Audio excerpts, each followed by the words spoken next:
that it's enough, but I know these feelings won't align.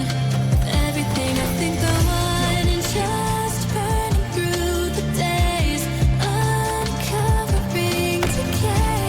I'm trying to feel some way that's different than before. Operating from my ego, but I'm trying to disconnect. And I wonder where do we go? The another side effect. I've tried to fix my overthinking. Will I finally realize? And for the time being, I'll keep these mirrors in my mind.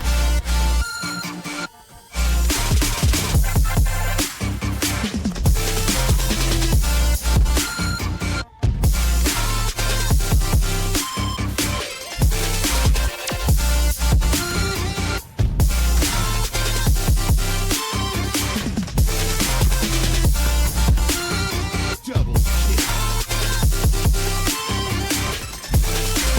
Triple kill.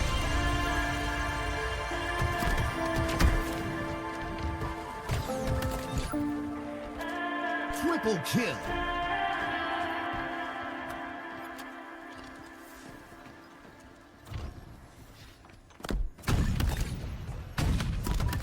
Double kill. Listen to me Killing speak, spree. just do what you Triple want. kill. What was will you keep? The ones that cause us harm. You assume the worst, Overkill. that is yet to come. Because you caused it first, and now we've come undone. Caught up in trying to find a problem. Why do we lose our minds? Sending us before we try. Fed up with trying to fix our problems. Why do we lose our minds? Sending Double us kill. before we try. Why do we lose our minds? Sending us before we try. Why do we lose our minds? Sending us before we try. Caught up in trying to find a problem. Why do we lose our minds? Sending us before we try. Fed up with trying to fix our problems. Why do we lose our minds? Lose our minds. But between the lines, because you bent the truth. Now it's hard to find a place for me and you. I know you're paranoid, but that does not excuse the way we've paved a void and made ourselves confused. Why do we lose our minds? Sending us before we try. Killing spree. Why do we lose our minds? Sending us before we try. Double kill. Double kill. Killing spree. Sending us before we try. Caught up, Double trying to kill. find a problem. Why do we lose our minds? Triple kill. Killing spree. Fed up, but trying to fix our problems. Why do we lose our minds? Double Sending kill. us before we try. No scope. Killing spree. Double kill. Triple kill.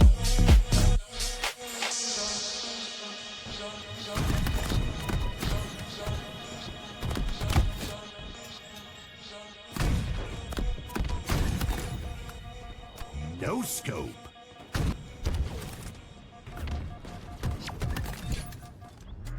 Triple kill.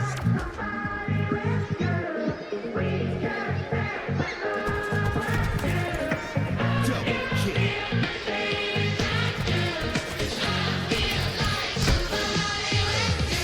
Double kill.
killing spree.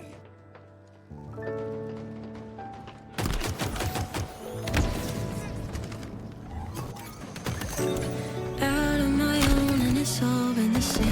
Double kill. It's been Triple hard kill. as of late, feeling so out of place. No scope. How do I know if I got what it takes? Is it all just a chase? How long do I wait? Ooh, I wanna know what it feels like.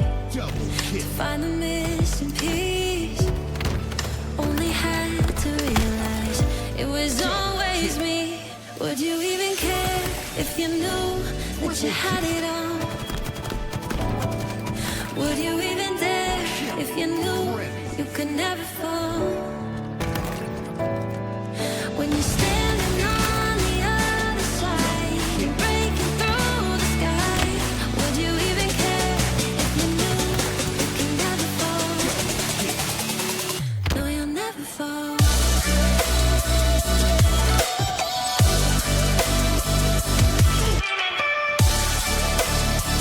You can never fall. No, you'll never fall.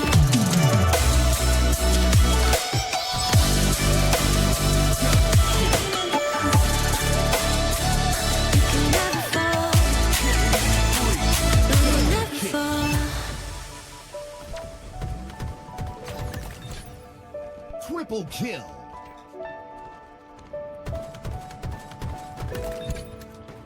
Double kill. Perfect. Out on my own, all these scars that I hide. If I go back in time, would I still hit rewind? No, I wouldn't change if it led me to this. All the shit that I miss, I'd do it all again, all again. Now I know what it feels like to find the missing piece. Took this pain to realize it was always me. Would you even care if you knew that you had it on? Would you even dare if you knew you could never fall? Double When kill. you're standing on the other side and breaking through the sky, would you even care if you knew you could never fall? No, you'll never fall. Double kill.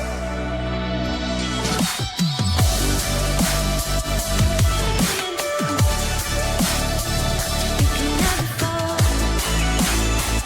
No, you'll never fall.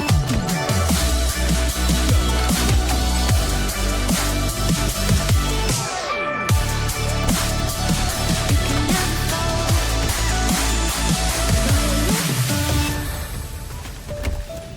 Double kill.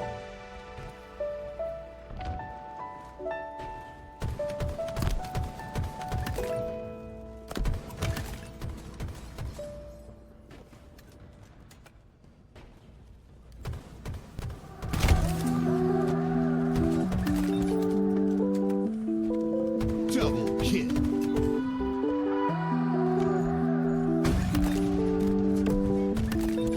Double kill.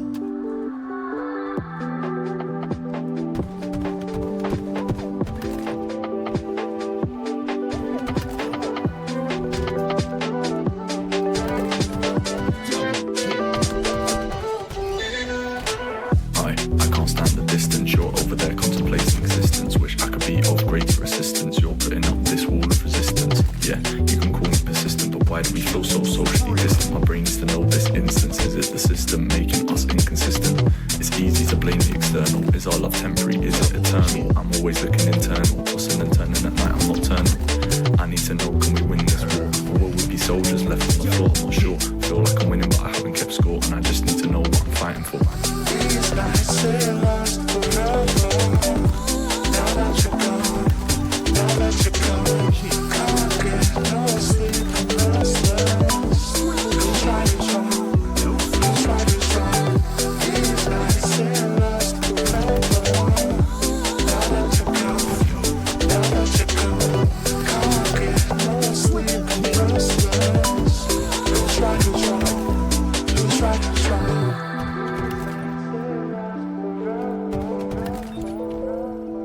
kill.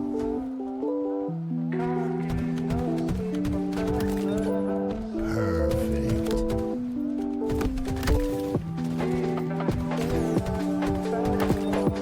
Double kill.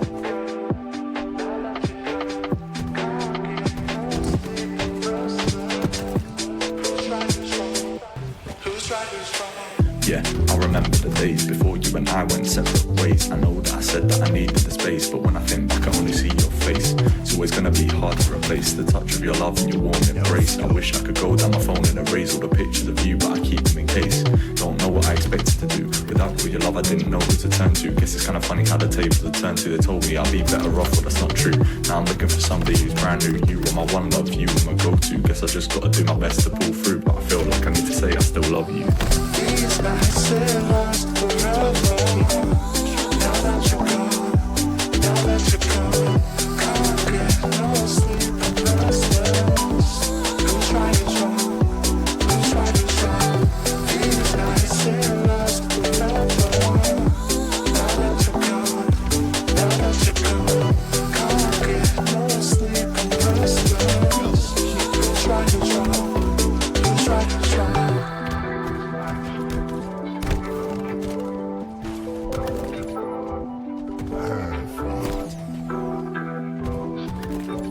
Double kill.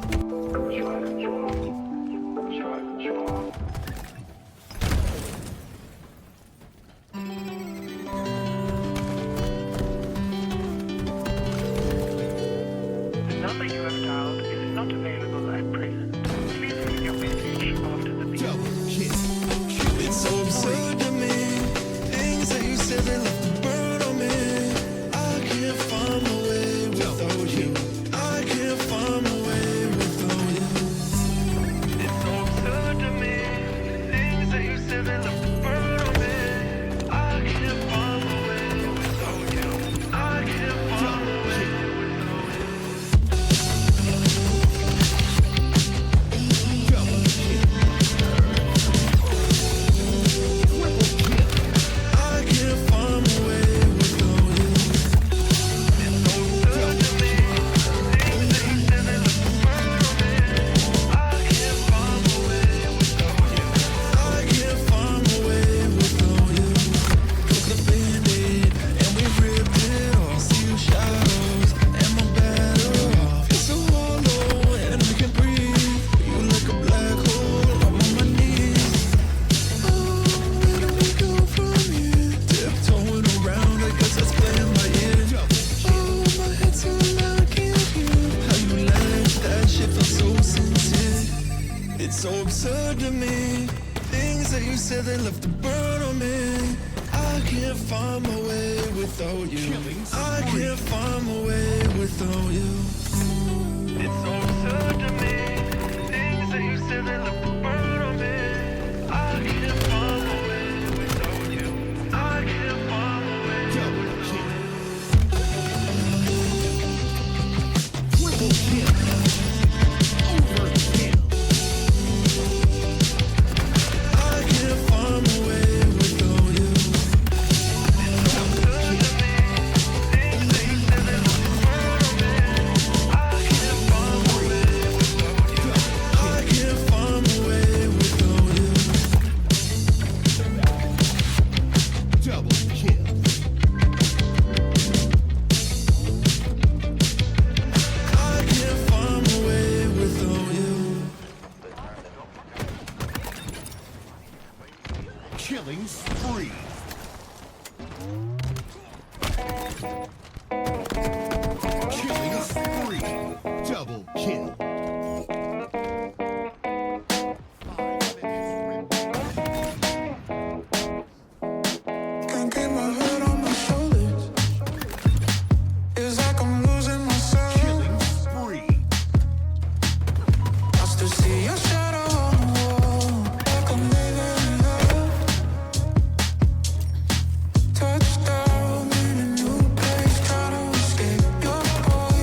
toxic, but it just don't feel right letting you go.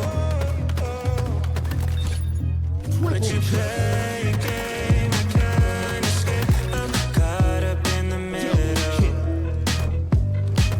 Running through my head, I know the things we said. I wish I could forget you.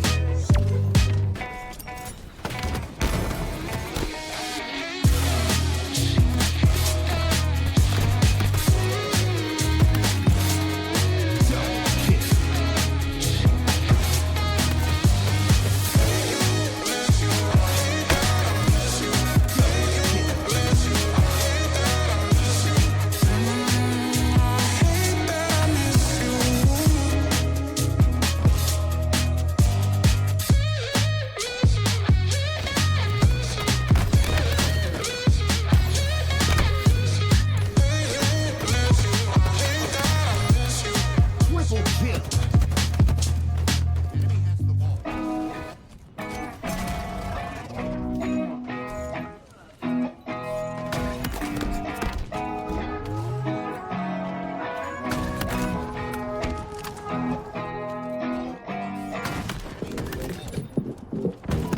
Killing spree. I can feel this tide choke my neck and I just wonder why I'm buried in a suit I'd never buy, a suit I'd never buy. Cufflinks on my wrist, I can't act surprised when the shovels hit dirt in the earth. Did they start to cry?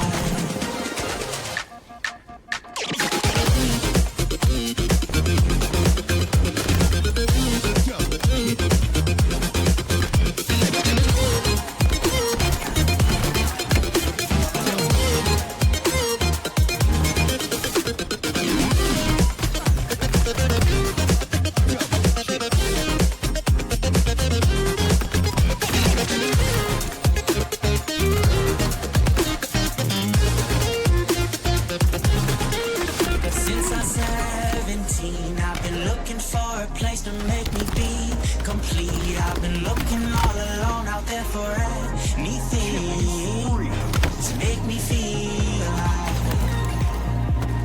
Bring me back to life.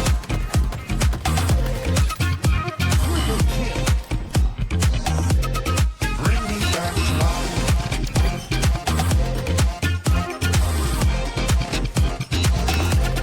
Bring me back to life.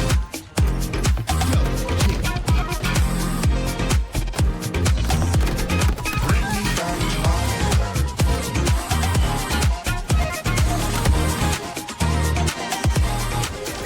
Cufflinks on my wrist, I can't act surprised when the shovels hit dirt in the earth.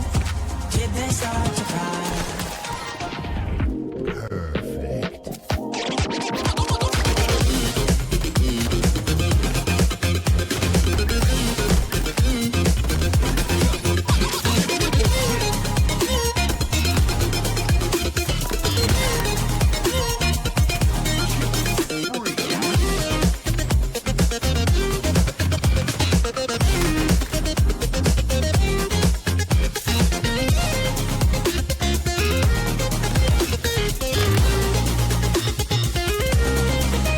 Since I'm 17, I've been looking for a place to make me be complete. I've been looking all alone out there for anything to make me feel alive.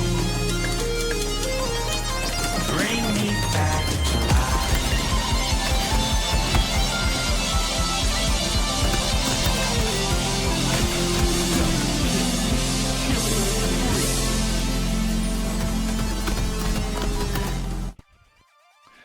Welcome everybody to the Bukie Christmas Beatdown. I am joined here with my man Tudor. Tudor, this is the first time I've been casting you with my guy. I have seen you on the previous streams before.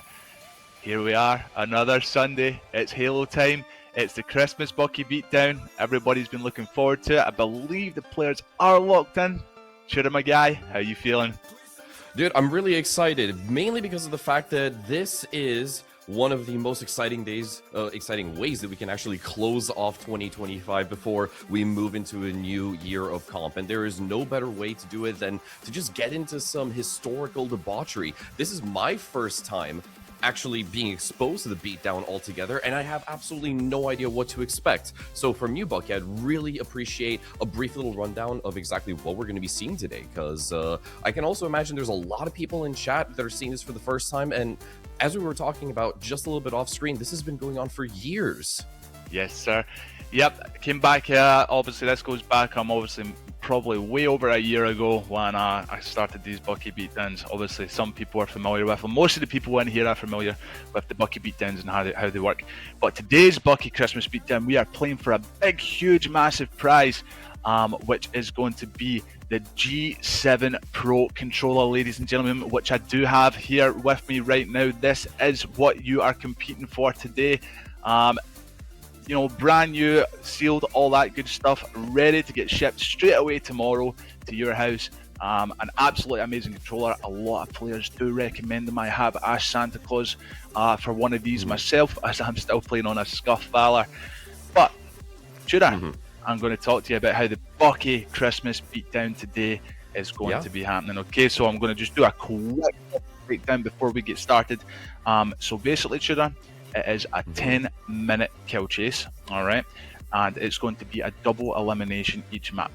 Although we do have shortage of players, I believe we are only sitting at 22, where we're only supposed to be sitting at 24, so we will only be playing Command Assault one time. All right, so Command Assault is going to be your big map, your big team battle map. Usually it would be played twice. With only having 22 players today, it's only going to be played once. The rest of the maps are going to be played twice, with it being a double elimination. Once we get down to that grand final, ladies and gentlemen, once we get to our last two final Spartans, we will be getting into a best of 3 King of the Hill. So basically last time it was the 1st to 15, etc, etc. And there was a lot of camping and that going on, Tudor. So this time, me and my guy Infinity, who is sitting in the background here doing all this beautiful production work, we ran over these maps and stuff like that, and the King of the Hill ran absolutely amazing. So I cannot wait to get into this, my guys. So we are on map number 1, which is Command Assault. Bucky Christmas beatdown is here, and I hope everyone that is tuned in enjoys the show. Well, yeah, so I'm looking at it, and we're going to be playing Slayer, obviously. He said it's kill chase. That basically just means that you're looking to top frag as much as humanly possible, and if you don't make that cut, if you're underperforming a little bit, then you're basically facing elimination in that second map, right? Yeah, that's true. Yeah, so every map, so basically the last 2 players of this free-for-all will get eliminated from the Bucky beatdown. So whoever gets, so basically, don't get last. You cannot become last. You have to stay up top. You have to get as many kills as you possibly can. And as you can see, Tudor, on the map right now, you can see it is pure chaotic. It's an absolute free-for-all out there, and people are all going to be picking up anything they can find on the maps. Obviously trying to stay alive. As you can see, Icy has picked up those bim dims, looking to try and get some massive explosions there, but Rocky Go, the man himself, manages to take him out. But yeah, it's exciting times, man, and can't wait to see all these amazing kills that's going to happen. I've done a lot of Halo casting up until now. I think maybe coming up on about 3 years, but this is the first time I'm seeing the utter chaos. Even the UI itself was already giving me a bit of a headache, I'm not gonna lie. But I'm really excited to see exactly how this is going to progress. It is Foythicus that is leading the charge right now with 8 kills to his name so far. An unstoppable menace by the seams. As we're hopping on with Cloudy Sensei, he's got one in his sights and he's going to go for the chase down, but kill gets sealed away from him. Easy little trade coming on through before he gets narrowly traded off himself. Yeah, and as you can see, it's very, very scrappy at the start. But this all comes down to, you know, the individual skill and also your awareness as well. As you can see, we've chosen Command Assault because there's a lot of cover out there for the players to use. As you can see, there's exciting things like the man cannon, you know, Grumpy Malone going over there and getting himself taken out as he became a duck as well, with Beacon as well going over that man cannon. But yeah, I'd say for this sort of thing, Tudor, you want to be just sitting in a nice position. I would say you don't really need to move about the map too much, because those kills are, you know, those Spartans are going to be coming towards you. But so far, so good. It's looking like the man Voivkis, which is Phoenix, is looking like he is leading this lobby so far. I actually tell a lie. Ash and Reese sitting with 9 kills and Chaos sitting with 10. And then, as you can see, ladies and gentlemen, UHL Reed, the man himself who runs European Halo League, is in here playing his first tournament on his own channel, which is absolutely amazing to see. He gets to play a little bit of Halo himself and see what he can do. Yeah, I've maybe come across Reed in matchmaking like 2 or 3 times in general. I have no idea exactly how well he can play. Obviously, given the scoreline 3-6, a little bit shoddy. I understand why he instead works as a tournament organizer rather than actually play. But this should be an easy, no, not a pickup. I thought that was going to be a pickup. Instead, he gives an assist to someone else. I've got to say, though, I'm very, very thankful about the fact that we actually get to do the gapping, because I really feel for Meg, our observer, who has 24 different players to worry about and has to swap between all of them today to get the best highlights. Shout out to Meg for observing consistently almost every single time that EHL is hosting one of those streams. Absolute legend right there. But back to that matter at hand, we've got a new leader. It is Chaos with 14 kills to his name. That's insanity.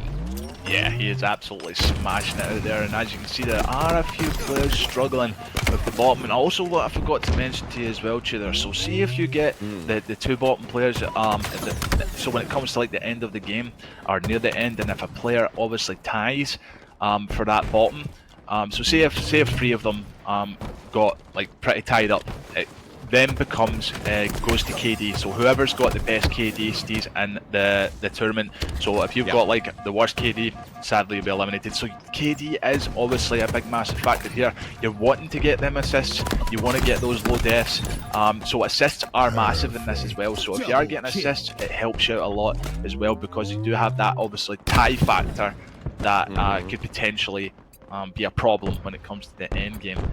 But so far so good. Like I said, it's very scrappy, very hard to keep up with, but hopefully our viewers are enjoying the show so far. I sure am. But like I said, we get to do the easy part. We just get to kick back, relax, and watch this absolute chaos on our screens.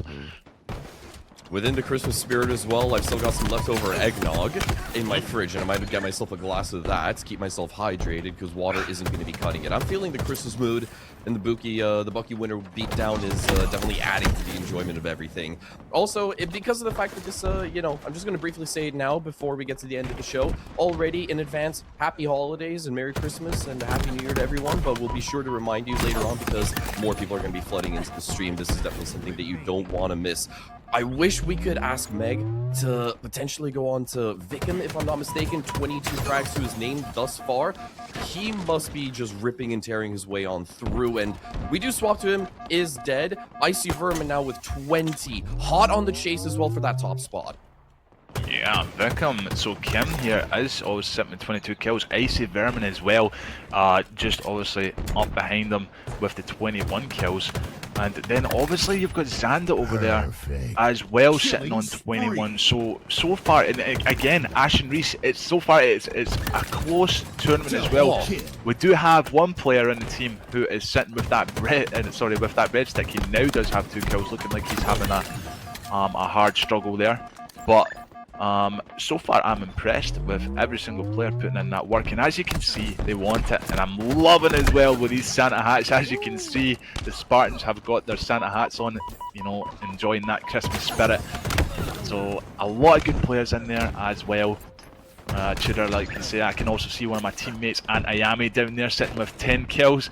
It's good to see that he's showed up to give us the support today as well.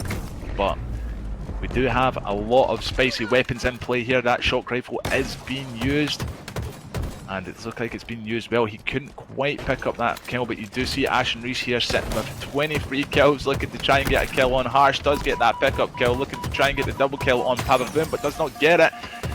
Trying to stay alive here, but is unfortunately taken out. Yeah, trying to navigate all this chaos is usually going to be a very tough ask.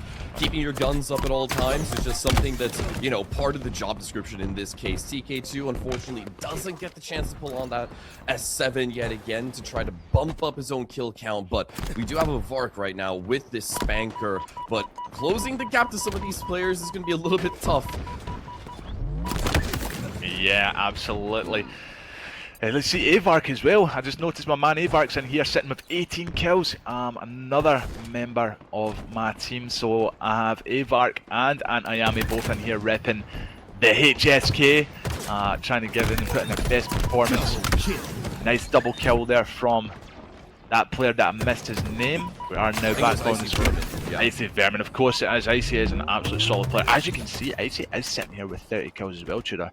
And Reed as well, sitting there with the 13 kills, now 14 kills. Doing pretty good for himself as well.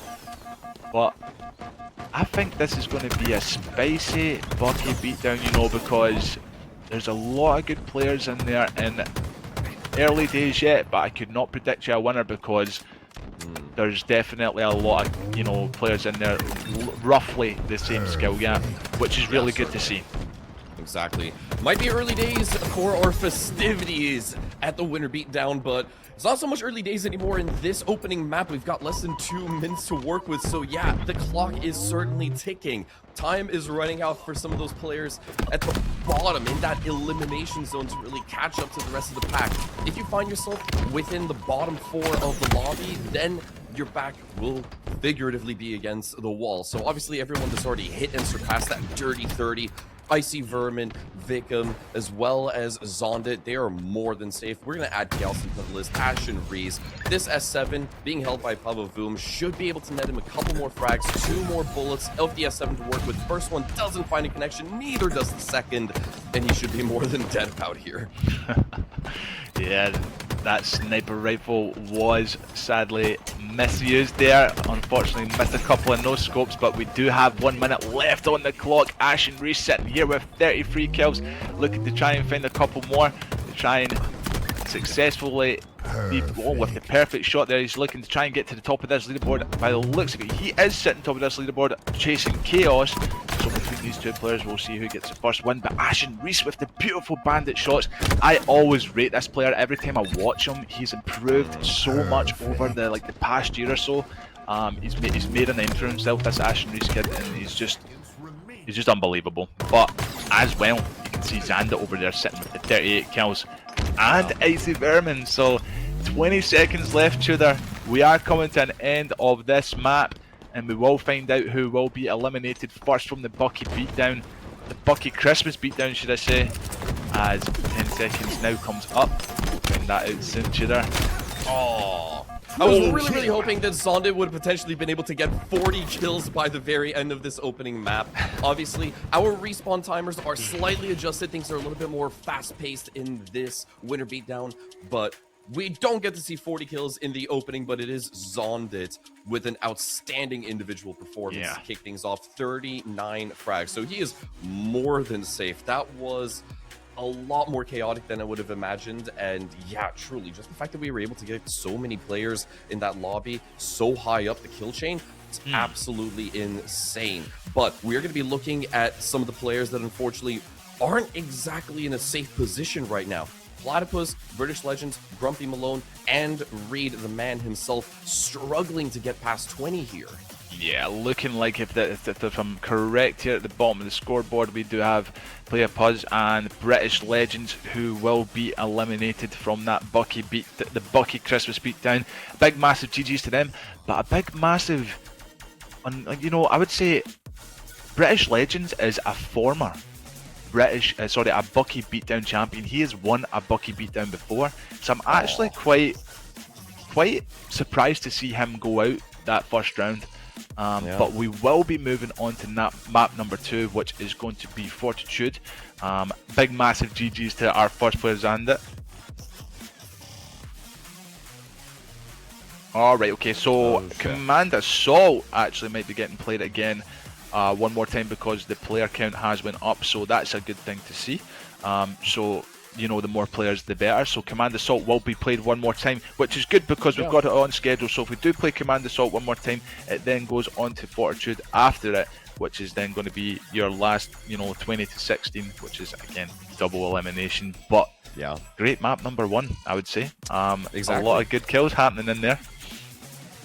Always, when we were just getting that calm through, I was thinking to myself, Okay, yeah, the more the merrier. That's really what we want to see with the Bukie beatdown. The more players are participating, the better as well. But slight chance that we might have to replay this one. We will be getting confirmation from that very, very soon. And I think if I really have to call it, Zondit might not be too happy about that. But he could potentially get an opportunity to outperform himself, outdo himself, and maybe push for that 40 because he was just 1 kill away. And I'm already blown away by the fact that that was just a 12-minute map. It went by so damn rapidly. I could barely keep up with it. Yeah, it's hard. It's hard to come on. Like, can I keep up with these Bukie? Because the player count is obviously so high. Usually with the FFAs, you're only usually sitting at 8 players, or if it's a team game, it's obviously the 4v4. That's why the Bukie beatdowns are so special, because they're just absolute chaos. It's a different thing for the viewership to see as well. You know, it's not all about these HCS, as I call it. You know. It's a bit of fun. It's a bit of fun, and it's good to obviously change it up. But yeah, I'm absolutely impressed with that map number 1. I'm looking forward to the second round on Command Assault and seeing who is going to be eliminated next from the Bukie Christmas Beatdown. So if you are here, ladies and gentlemen, in the Bukie Christmas Beatdown, just remember that all these players are battling out for that first prize G7 Pro controller, which we do have here on the screen. So there it is. It's what they're battling for, it's what they're fighting for. And so as each map goes on, the last 2 players of each lobby will be eliminated from that Bukie Christmas Beatdown, which obviously brings us down to those final 2 Spartans. But here we are loading into round number 2, Tudor. I'm excited. That's 2 players being down, and as you can see, the player count is getting smaller, and we'll find out who becomes the next winner of this lobby. Exactly, we're running it back and just rewinding it to do it all over again on Command Assault. Already, Ashen Reese, within the first opening 15 seconds, finding himself with 3 kills. As we're hopping on with Chaos, he's got the Spanker, does find 1 connection right there. That's a brilliant bit of contact already found. And he's going to try to get Zondit, the winner of the last map, but that engagement doesn't go his way. Yeah. Absolutely love those boom booms in hand, and as you can see, my man Pavavum here has got the S7 sniper, looking to try and find some heads. He looks like he's going to be coming up against Rock Eagle here. Does find Rock Eagle, trying to go for that no scope. Does connect, but Rock Eagle does take him out. Obviously, you know, Pavavum getting a bit too cocky with that sniper, but we do have Chaos here with the Bark looking to take out Reed, which he does no problem, sitting here with Bulldog in hand. We've got to love this weapon. Close range, as you can see, it does a lot of damage. Looking to try and find Zondit, making that push. Can he find him? Can he get connected? Is getting shot in the back, but does get third-partied. Unlucky for the man there. And so far, so good. Very scrappy situations happen, Tudor. Yeah, I think that's going to be more or less the story for today's festivities. Scrappy situations, and when it comes to lobbies like this, a lot of cyberbullying. Let's be fair about it. Getting tag teamed or doubled up in a situation where you can't really do anything about it, it's gotta really hurt, and that's definitely that can be a massive individual setback for some of these players as well. You just gotta kind of brush it off and try to carry on. Zondit, winner of the first iteration of Command Assault, only sitting on 6 thus far, not trailing all too far behind. We do have a new leader, which is Being03. 9 kills to his name so far, a name that we're only saying for the first time basically today. Yeah, absolutely. You were talking about a lot of scrappy situations when you can be third-partied and stuff like that. There is nothing more satisfying than when you come up to a bunch of players that are one shot, you've got the full shield, and you just go in and pick off them kills. But we do have Greed here on screen here, does get taken out. We're now on with Grumpy Malone. This man does live by his tag, as he is here a very grumpy Scotsman, as I've met him down in London and played with him online. Grumpy Malone, big shout out to you for showing up today, my guy. We do have Avark with the S7 sniper in hand. Love to see all these different skins being used as well. Does get the headshot on Cloudy Sensei. Nice little haircut for him. Looking to try and find another head. Does he get the one shot? As you can see, he is playing very smart here as well, making sure he's not wasting those sniper bullets. Looking to try and vic him. Does miss that shot on him. Trying to get in there. Throwing a little bit of a scrappy nade there, Tudor, but is still got S7 in hand. Does get the one shot on Antayami, but gets stolen off him, and Chaos goes in and takes the S7. Yeah, Vark didn't really have the best sequence he was imagining, so that S7 is going to be picked up by Chaos. Let's see if he can put it to better use. Easy little tag, and there's cleanup onto Rock Eagle as well. But Ashen Reese, dead to rights. Nothing that could have been done in that situation. Back on with Cloud Sensei. He's going to go for a little bit of a fly, and he does have Rock Eagle in his sights. Easy little pickup, but instantly traded off. And I feel like those kinds of moments that we had, for example, in that first map, Sondit went on a bit of a spree. He got about 6 or 7 kills, sort of tying back into what you said, just kind of finding those golden scars. He had a lot of those moments of one-shot players, easy little cleanups, and if you find yourself in one of those situations, the kills just start rolling in. You can truly capitalize. So that's what all of these players are kind of hoping for, to win the lottery on a bunch of low-health Spartans. Yeah, absolutely. And so far, I'm impressed the way that everyone's playing. As you can see, these weapons are... Yeah, gotta love it. It's a Bukie Christmas beatdown. It's like you said, anything that's on the map you can use. Any weapon that's lying around, you can just pick that up and use it to your advantage. It's like a steel cage match in WWE. You can just go underneath the ring and pick up whatever the hell you find there. It's good. It's good to see. I love to see it. It does spice things up a little for the players.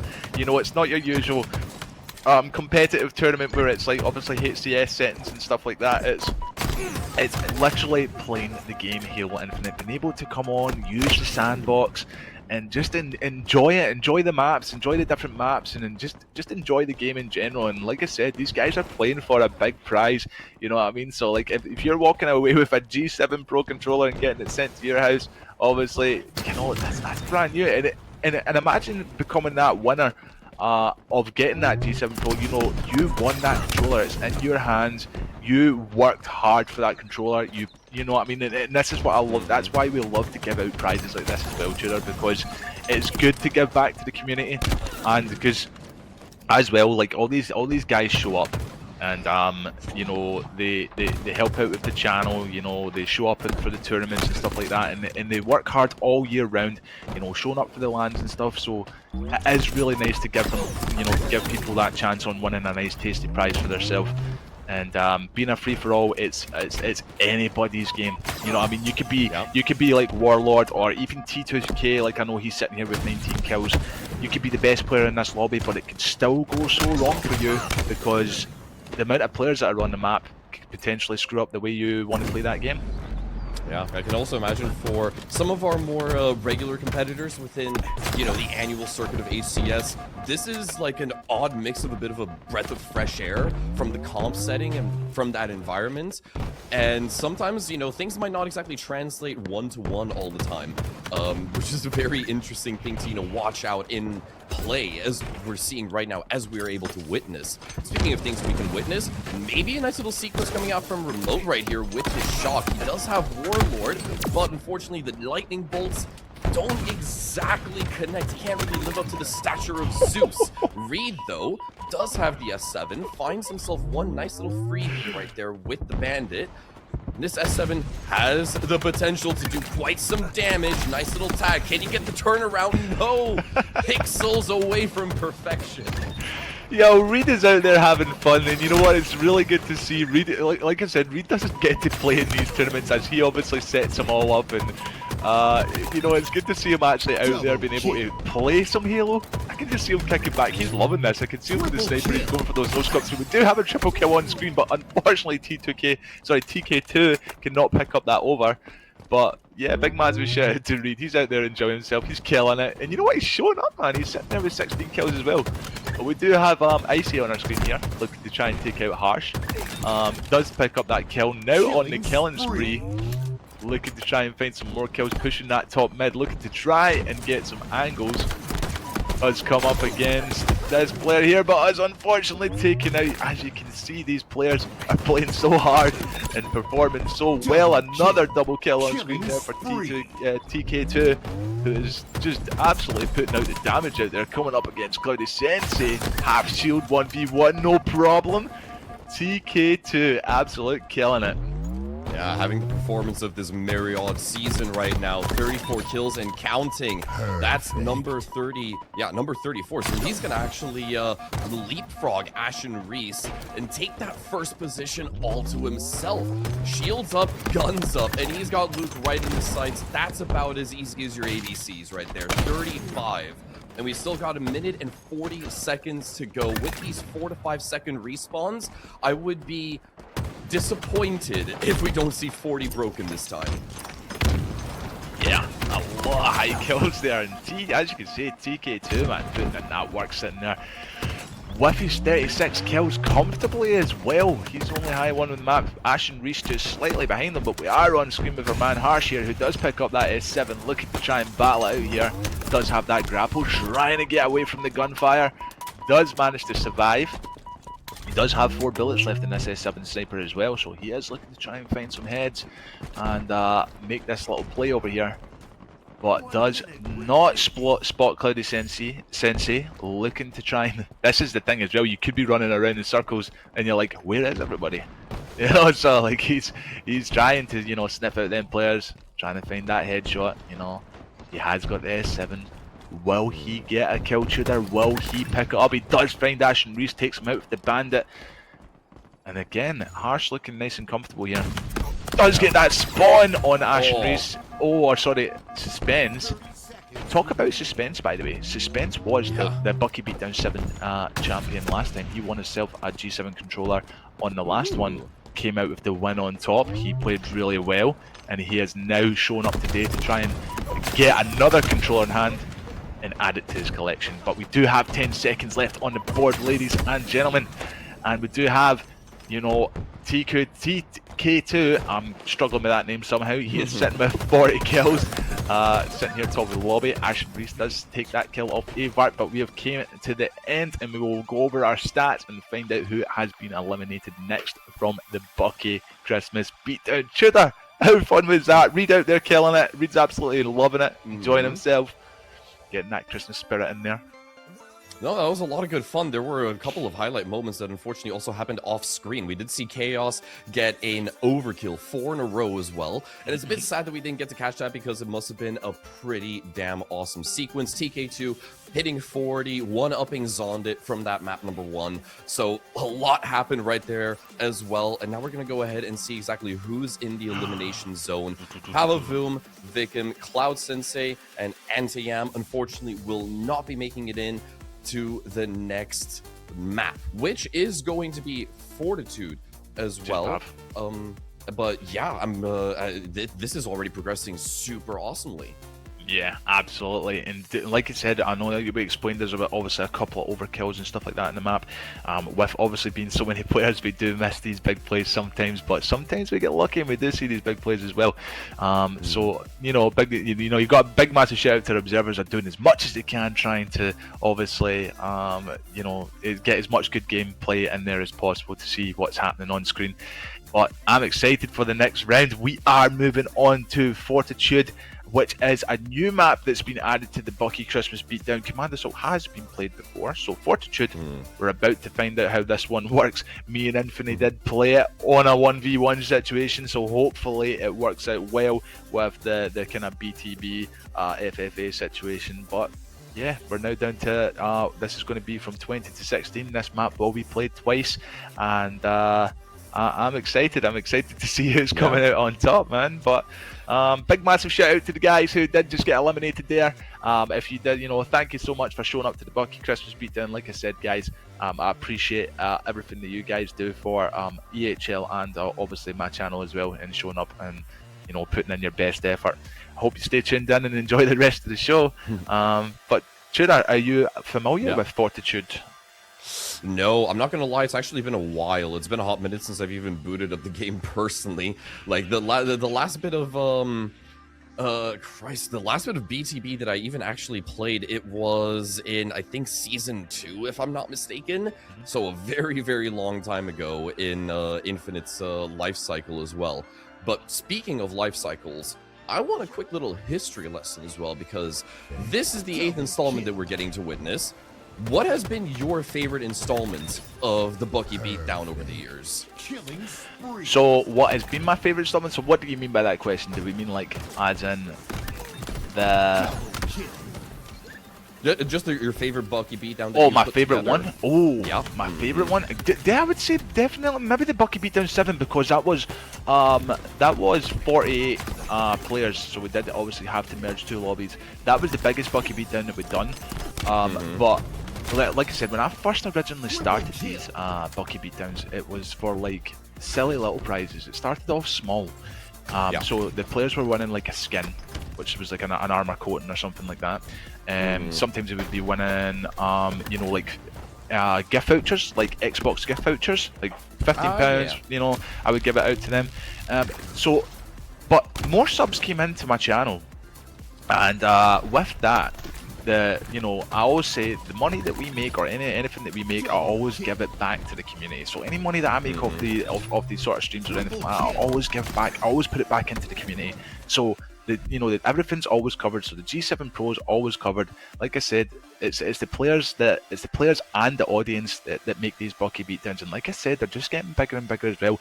And as well, a big massive shout out to Reed and obviously the rest of the EHL who obviously invite me onto this channel, because like obviously I was doing it on my own stream, but now I'm on the actual EHL stream, which is a big massive, it's huge for me. And the way I look at it as well, I could promote it on my own channel, but at the same time I want to promote it on the EHL channel, because this is Europeans, this is the European community's home. Everybody comes here for their tournaments and stuff like that, and I like to obviously show a little bit of love for EHL, because they do put in a lot of work for our community as well, running the tournament. So this is me, you could say, kind of saying thank you to them, and by bringing it onto this. But we are on with map number 2, which is Fortitude Tudor. I'm going to explain this map to you real quick, dude. There's a lot. There's a lot of caves. There's a lot of top mids. There's a lot of bottom mids. There's a lot of little gaps and hidey little spots that you can go. So it is an exciting map to play. There's going to be a lot of different weapons on it. So I hope you enjoy it, man. We are now on with EHL. So EHL Reed himself, looking to try and find some headshots. He has picked up that S7 sniper, and he's, like you can see, there's a lot of cover, so he's going to have to really be quick with those headshots, Tudor. Which he gets! There That's we go, number that's what one. he said it. There's number 1. Exactly. Let's see if we can add a few more to the tally. A couple of kills left. Boom. Easy as you like. From way downtown, Reed is just picking him off right now. And yeah, it's still early days. He is obviously tied for third along with a couple of other players. And now he will be tied for first with Icy Vermin. What a start off from Reed. Oh my god, absolutely killing it. He just comes in here, picks up the sniper rifle, couple of little headshots, making it look easy. You know, I can just picture him right now, he's absolutely enjoying himself. But we are on screen with Harsh here and Chaos playing a little ring of roses around this rock here. Chaos, coming out with that kill and zoned it. What is this he's got in his hand? Is that that is a fusion coil. We are looking, we've got fusion coil and an overshield in hand, looking to try and get that fusion coil. He does have heat wave in hand as well. Gets another overshield. He's good to go. He's using the sandbox, and that's what I like to see. He's using everything around the map. Does get that double kill on remote there. But like I said, Tudor, it's like anything, pick up anything on the map. If it's there, use it. Use the equipment, because it might come into your advantage.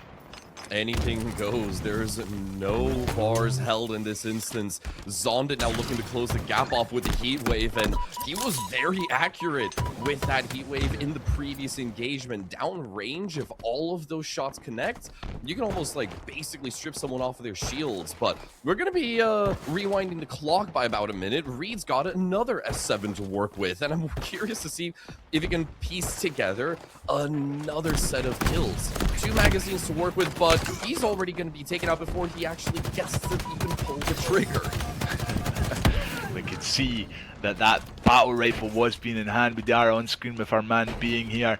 He is sitting with 6 kills, looking to try and find some. Like you can see, man, it's like he's walking around this map. He's looking for them. As you can see, there's lots of caves and stuff. Does find suspense. So far, so good. I'm a lover of this map. Does come up against Chaos. Does get that trade. Tudor as well with trades. It is always good to trade a kill because, you know, if you're going to go out, you might as well go out with a kill to get that extra point on the leaderboard. We are sitting here. Rock Eagle is sitting here with the breadstick as well. I can see he is kind of struggling this map. He does now have 2 kills, but he still does have time. We do have Harsh as well coming up here. Look to try and find anti-ami. I can see a lot of overshields being used here, Tudor. It seems to be a big mass play the map. I don't even know how many overshields are on the map, but looking like a good couple at least. I did like that decision from Harsh to, I think he clocked it, and he was looking at a Spartan that appeared to be completely covered in snow, which is weird. That was an overshield, and he was just like, yeah, I'm not engaging with that at all, so I fully respect that decision. Just let someone else do all of the dirty work for you instead and strip down that OD. But suspense. Oh no, this is just dirty as well. The suspense was killing me, but he got the kill with the fusion coil. Oh god, like I said, man, like using that fusion coil is just, like I said, use anything on the map, and it's good to see, you know, and the players will be loving this. A lot of funny plays as well to be made, and like you can see, like you've got Reed here just sneaking around here. He's got Bulldog in play. Look, try and find that kill, misses the beatdown, but unfortunately is taken out.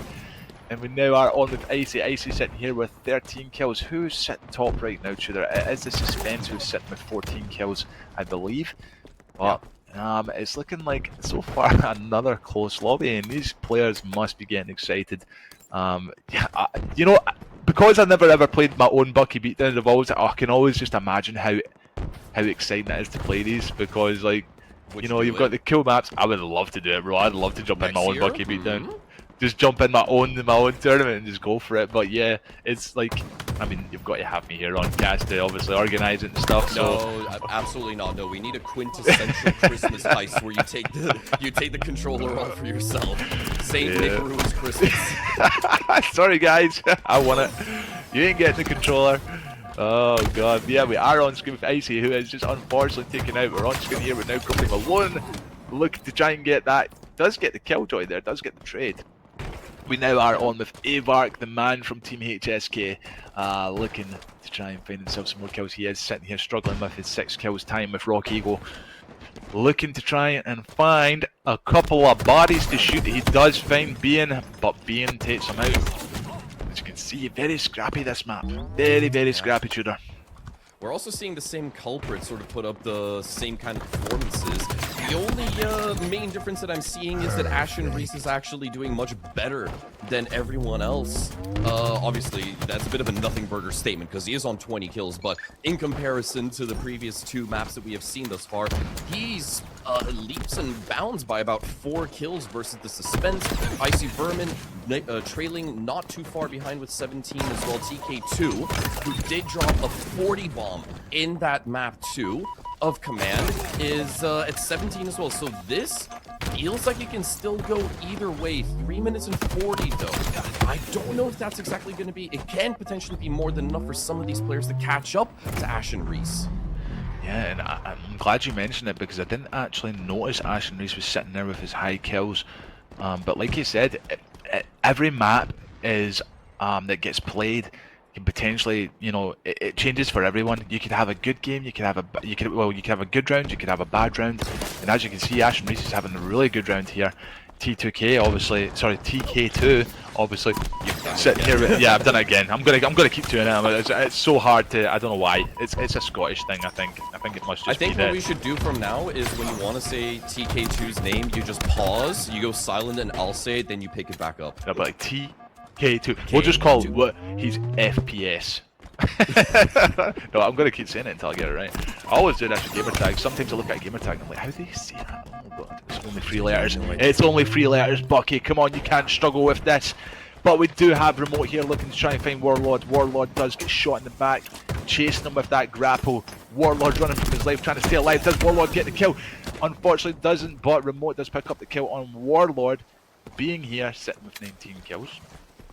Looking to be a little sneaky peeper with the bark. Bark gets that trade again. We are getting a lot of trades in this map, but as you can see, it doesn't matter as long as you're getting that kill. That's smart. Oh, there we go.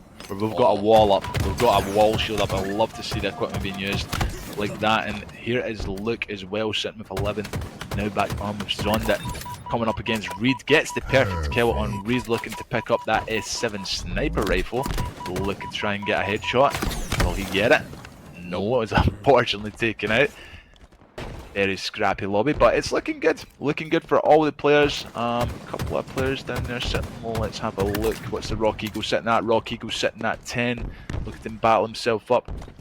And Bean sitting here in a nice position, Shooter. Looking to try and find those angles. Comes up against TK2. TK2 does take him out. Let's see, Zonded, he's managed to snag himself an overshield as well, so that's going to help him out to potentially get past that 20 kill mark, but with 80 seconds left to go, closing that gap to the top of the lobby is going to be a little bit trickier than I imagined. First overshield picked up and he was standing on the second, so this is where we have like our first actual menace sort of enter the lobby, the Doomslayer you could say, but Zonded's looking in the opposite direction, somehow gets a double beatdown. Second overshield goes online as well, and he can potentially put together a nice little string of kills, but being peppered down from range, yeah, that second overshield quickly being exhausted. Yeah, with 47 seconds left in the map, and like using that overshield as well. With Zondit sitting here 22 kills, he knows he is sitting comfortably in this lobby for the next round. And like I said, as long as you're not getting that the bottom last two places, you don't need to worry about being eliminated. As long as you stay kind of middle, stay kind of high on that leaderboard, then you should be okay. But 25 seconds left in the map. Zondit looking to try and find another couple of kills, does get some shots on Harsh. Doesn't take him out, but does find Being, takes him out no problem with that battle rifle. Comes up against Anayami. Anayami taken out. We're now on with the Rock Eagle, looking to try and get himself a double kill here, but does unfortunately not get it. And a lot of spicy kills here. Ashen Reese sitting with 36 kills. 36 kills, ladies and gentlemen. He has came out on top of this leaderboard and gets himself first place. Ladies and gentlemen, Ashen Reese will win your round number 1. Looking there good with his Christmas hat on. Look at that, looking beautiful. And then we have us. By the way. Yeah, mate, I'm loving the Santa hat. And I've got my Christmas jumper on today. Got the snowman. We've got to be repping. We got to be repping. But yeah, ladies and gentlemen, that was map number 2, round number 1 on Fortitude, with obviously Ashen Reese coming out on top there. Our bottom 2 Spartans, Rock Eagle and Grumpy Malone, tying both at 12, will be eliminated from the Bukie Christmas Beatdown. A big, massive GG's to them boys for showing up. Grumpy Malone, Rock Eagle, I know you said this is your last bit of Halo of the year. I hope you have a Merry Christmas and a Happy New Year, my guy. Thank you for showing up as always, my man. And a big, massive GG's to you both. And I hope, Santa Claus is good to you, gets you some good presents. But we do move on to round number 2. Let's get straight into it. Tudor, how are we feeling, man? Are we still going? We're still going. I was shocked by Ashen Reese's performance, because at a certain point he was stuck on like 34 kills for a while. I thought to myself that he was thinking like, yeah, dude, I'm safe. I'm just putting the controller down. But no, he was still playing, and he managed to top himself 36 kills. Whether or not he can outperform yet again in this second round of Fortitude is a question that remains to be answered, but we will be hopping back into the action all lickety-split as well to eliminate 2 more players before we move on to Ghost Town. So the action is coming in hot, it's coming in a little bit fast. Make sure to tune in for the whole thing, because it's going to go by pretty quickly, this tournament as well. So notify your friends, tell them to hop in for a little bit of good old-fashioned Christmas action before we close off 2025. But quickly, remind us, Bucky, what are these players all playing for? Because I know you got that gorgeous little prize right next to you. Yeah, these players are playing for, once again, the G7 Pro controller, ladies and gentlemen. What I have in my hand, as you can see, it is red and black in colour. It is absolutely stunning. Nice little bit of weight about it. It does have 2 paddles on the back for you guys to be able to, get them extra buttons in for when you're playing. But like I said, an absolute stunning controller. It is obviously 1000 hertz as well, which is good. You're getting that quick response. So that's what these players are playing for. I just noticed that my man Memflord here is in the chat. Memflord, I hope you're having an absolute successful day, my guy. Menflord is over there at the hospital right now with his missus, who is about to have his baby. Ladies and gentlemen, his missus is in labour as we speak. And dude, I'm glad you're here, still watching the EHL channel, watching a bit of Halo, waiting for your beautiful baby to arrive. And I want to say good luck to your missus as well if she's there. A big massive good luck to her for what she's about to go through today. But today is a good day for you, my guy. There's nothing better. You're bringing this baby Spartan into this world. There's another player. There's another potential little player that's going to be added to our community. And big massive good luck to both of y'all. I hope you have a successful day, my man, and everything goes well. They will be stomping. Congratulations in advance for that as well. That's a massive thing. Yeah, you got it. You gotta love it. As a dad myself, I know exactly what he's going through right now. A lot of stress throughout the day and stuff like that. But it's a lot of stress up until the point that you can kind of do like Project Mbappe, but for Halo. I guess we could call it like Project Formal if you want to call him the best player of all time. Yeah, absolutely. But yeah, man, I'm glad he's here. He's still tuned into the stream as well, so it's good. It's good that we're keeping you entertained while you're going through the process, bro. But yes, we are on to Fortitude again, guys. Round number 2. As you can see, Phoenix comes off the map there. A little bit of a scrappy situation, and as you can see, ladies and gentlemen, Reed himself is still in this tournament, which is absolutely amazing to see. He's getting to play some more Halo, but we do have Luke is too good with the S7 sniper, looking to try and find those headshots. Tudor. Yeah, let's see if he can maybe thread the needle. Oh, does at the very end. Trades himself off with Luke in that instance right as he was fading to the death screen. And now we're hopping on with Suspense, who's in a very sticky situation, but he does have the... never mind. I was going to say he's got the lifeline of the grapple line, but kind of just exposes himself in the interim. Bit unfortunate how that all panned out. Icy Vermin, one of the top performers from today's beatdown, does get beat down himself. And now we're hopping on with a Vark. Easy little cleanup with the Stalker, potentially second to be found with this red gun. He is in a good position right here because he has got a little bit of the high ground. Let's come up against Warlord, takes him out, no problem with the red gun as I call it. And we have bounced on screen with Reed. Reed looking to go up against Ashen Reese. Ashen Reese turns around the reversal and takes out Reed. Now on with Phoenix, look to try and find that one shot. An absolutely amazing performance there from TK2, doing that reversal. Do you notice I said TK2 Pro? Actually, I done that good there. Did you see that, Tudor? Yeah, I done that did. good. That was good. I'm impressed with myself, man. I'm impressed with myself. This is better than the whole winner beatdown. He got the username right. Oh my goodness. Oh, gotta love it. Get the media, get the press. We're printing in the papers. Bucky comes out and says a gamer tag properly. Let's go. Phoenix just taken out there with Catch the Kid. Catch the Kid now, he's sitting here with 3 kills. Looking like a tighter lobby here as well. It's looking like the kills are pretty, close. Obviously, TK2 sitting here with his 9 kills, sitting pretty high. But we do have Catch the Kid looking to come up against Suspense. Suspense does take him out, and we are on with Remote, who's still here in our tournament. Love to see it.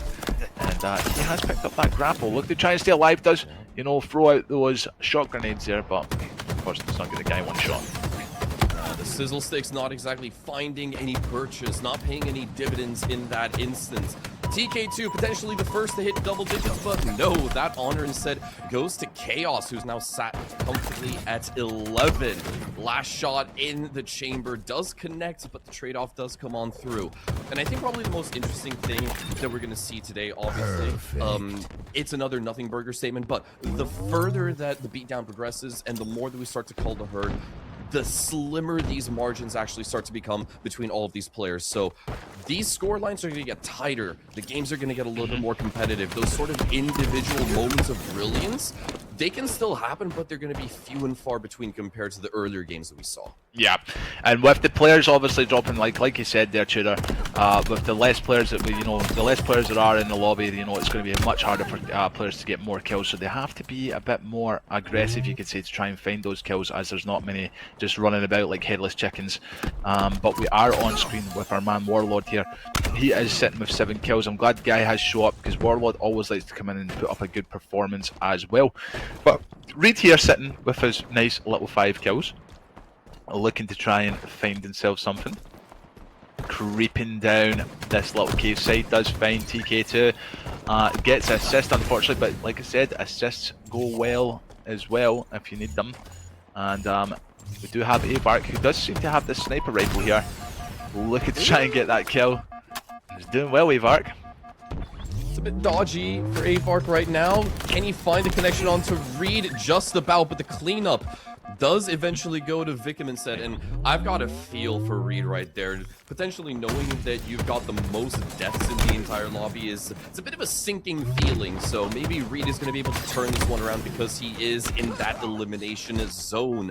TK2 and Chaos tied for first, 14 apiece at this point. Suspense with the S7 looking for some heads to just magnetize rounds towards. Does find Foivicus, but won't get the cleanup this time around, and he's getting peppered and harassed from behind. But the turnaround, it's picture perfect, and he's still got some more to say.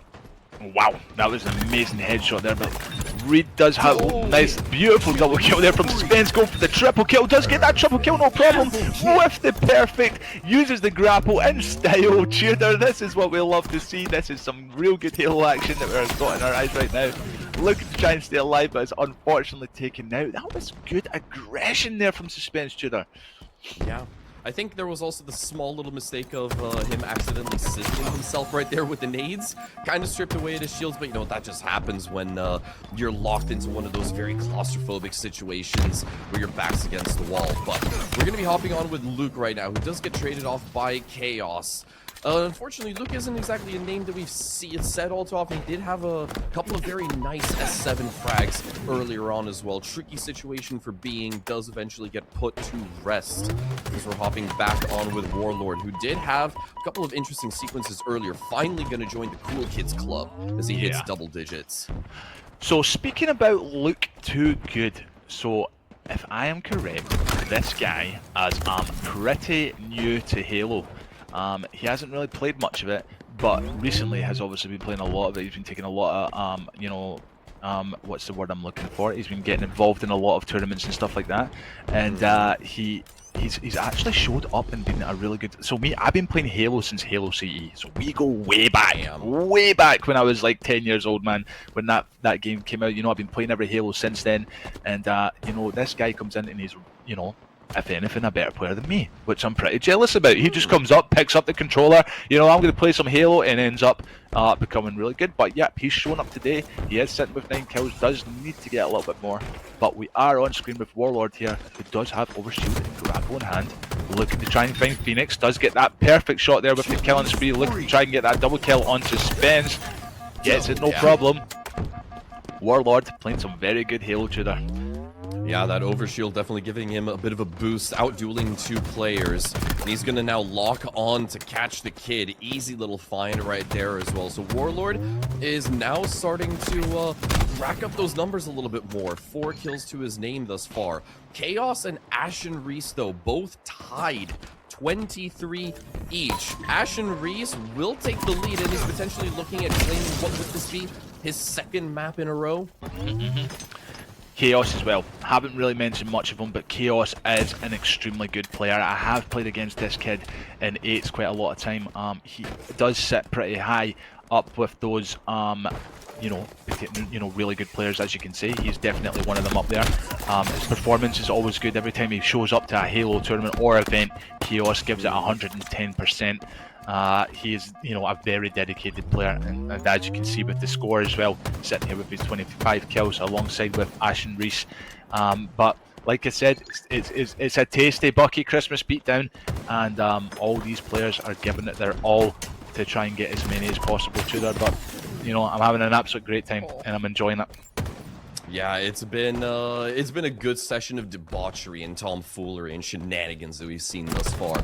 So I'm really feeling myself. I'm really feeling good for how this tourney's been progressing as well. It's been progressing for some a little bit better than others. That's just kind of how the cookie crumbles, or the gingerbread in this case, if we're going to keep things within the festive theme. Zondit one of the star performers. He did take that opening map, if I'm not mistaken. 39 kills to his name initially to kick off the day. Not performing as hot as he did a little bit earlier, but he's still very much safe with 18 to his name. But this is definitely turning out to be a lot more even. There's only a few players that have yet to actually break 15, so things are getting tighter and tighter as they progress. But Chaos, yeah, we're gonna have to say his name a little bit more often because he has hit that 30-30. Yeah, he's definitely hit that dirty 30, as you said. And like I said, he's a great player and he's a good performer. Comes up, shows up, and here, absolutely killing it. Looking to, take out as many Spartans as he pleases. But yeah, like you can see, you've got Anayami down here, who are on screen with, sitting here with 13 kills. Does need to do a little bit of work as well, alongside with Look Too Good. So there is a few players down there struggling. They might not be feeling themselves this round. They might be just getting unlucky and getting themselves into, sticky situations that they don't want to be in. But sometimes when it gets like that, Tudor, when you're sitting with low kills, you do start to tend to make a lot of mistakes by, rushing the map too much, rushing players too much, not really thinking about what you're doing. So, like I said, that's round number 2. These players that obviously did struggle, a big massive GG's to them, but yeah, mistakes can happen. But what an absolute second round for Fortitude map. We will get the scoreboard up right now to see who has been eliminated from the Bukie Christmas Beatdown. But Chaos, really impressed me that map. Definitely, Tudor. And there's a lot of big names in there doing some, big work. Yeah, definitely a lot of players doing bits right there as well. But the crown for this particular round of Fortitude does go to Chaos, who ended things off with, I think, 32 kills, if I'm not entirely mistaken. We will potentially get the chance to go ahead and take a look at the top performers because I'm a very, very forgetful person, especially when it comes to Halo. Like, I mean, coming from a different background of casting, it's very easy. You have those brief moments to pause and make down notes. I haven't written a damn thing in this notebook up until now. It's completely empty because it's just going way too sporadically. It's all too fast-paced. But yeah, that is basically going to wrap things up for Fortitude itself. And now we're going to be down to 16 players, if I'm not mistaken, moving into Ghost Town. Yes, sir. And like you said, I'm glad you got your notepad. You want to see my notepad?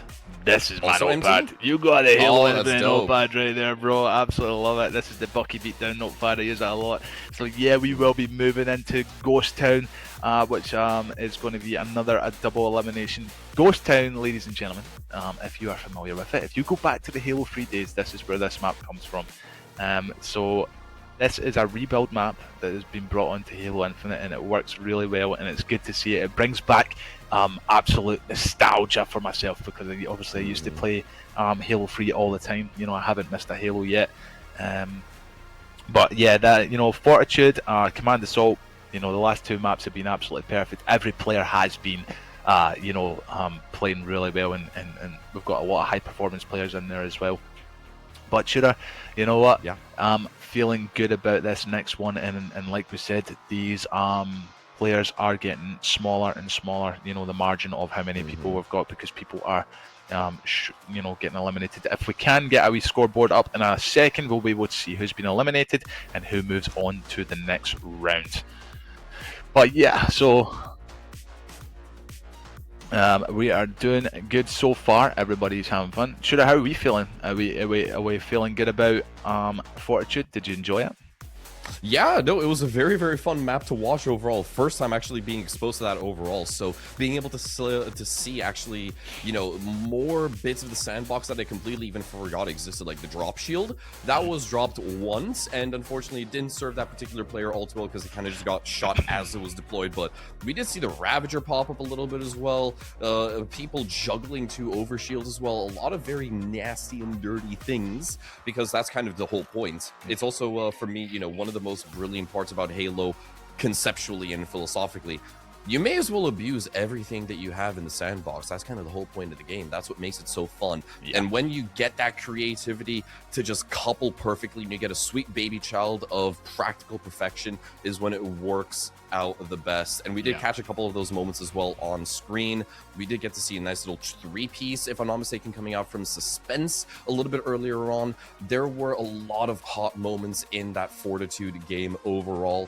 And moving into Ghost Town, obviously, smaller pack, smaller lobby. Things are going to be getting a lot tighter as well. So we're going to be eventually and slowly but surely saying goodbye to those individual performances like that 32 drop, that 32 frag game from Chaos as well. And things are going to be getting a lot more competitive as we slowly work our way down towards that 1v1, which I'm super duper excited for, because for me, it will be the first time that I ever actually get to cast a 1v1, period. I've never actually done it in any esport.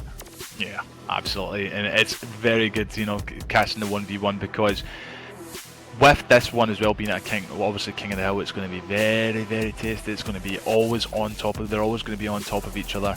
But the players that got obviously eliminated, you know, I believe it was Anti-Ami and who obviously got eliminated that round. Big massive GGs to the players that got eliminated from the Bukie Christmas Beatdown. A big massive GGs to you guys. Thank you for showing up to the Bukie Christmas Beatdown. I really appreciate you know, the work you came in here and put up, and you know, stay tuned into the stream. And Ayami, I see you on the chat there. GG's my guy. So he's written for Abark, obviously his teammate. So we'll see if Abark can obviously you know, put up some work. But we are now on with Ghost Town. Tudor, I'm excited to show you this map. There's a lot of good stuff in the sandbox as well, and it's going to be definitely some scrappy situations. But like you said, we've now got less Spartans now, so the kills are going to be quite tight. So I'm looking forward to seeing this one kick off.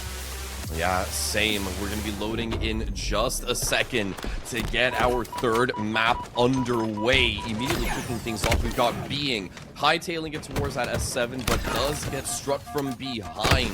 Luke off to a good start, but immediately skewered by that S7. As we're hopping back on with Avark, who was getting a little bit of love in chat as well, so we've definitely got some fans in there. But I think we might have had a slight little disconnect, so we are going to get the missing players. We're going to find them, we're going to locate them, and we're going to get them back so we can kick this off to a proper start. Apologies for that wee little hiccup, but it's all good. These things tend to happen. We're no strangers to the slip space engine. It's been happening since day one. It's just part of how it goes, but we will be getting back into the action. Super duper cool. And for those players that had a bit more of a rocky start, it's just a fresh opportunity for them to actually kick things off on the right foot. Yeah, unfortunately, like I said, these things do happen, especially in Halo Infinite. We do get, you know, tend to get a lot of resets. Sometimes it happens, sometimes PCs crash, sometimes Xboxes crash. That's just the way esports is, unfortunately. It's what we got to live with.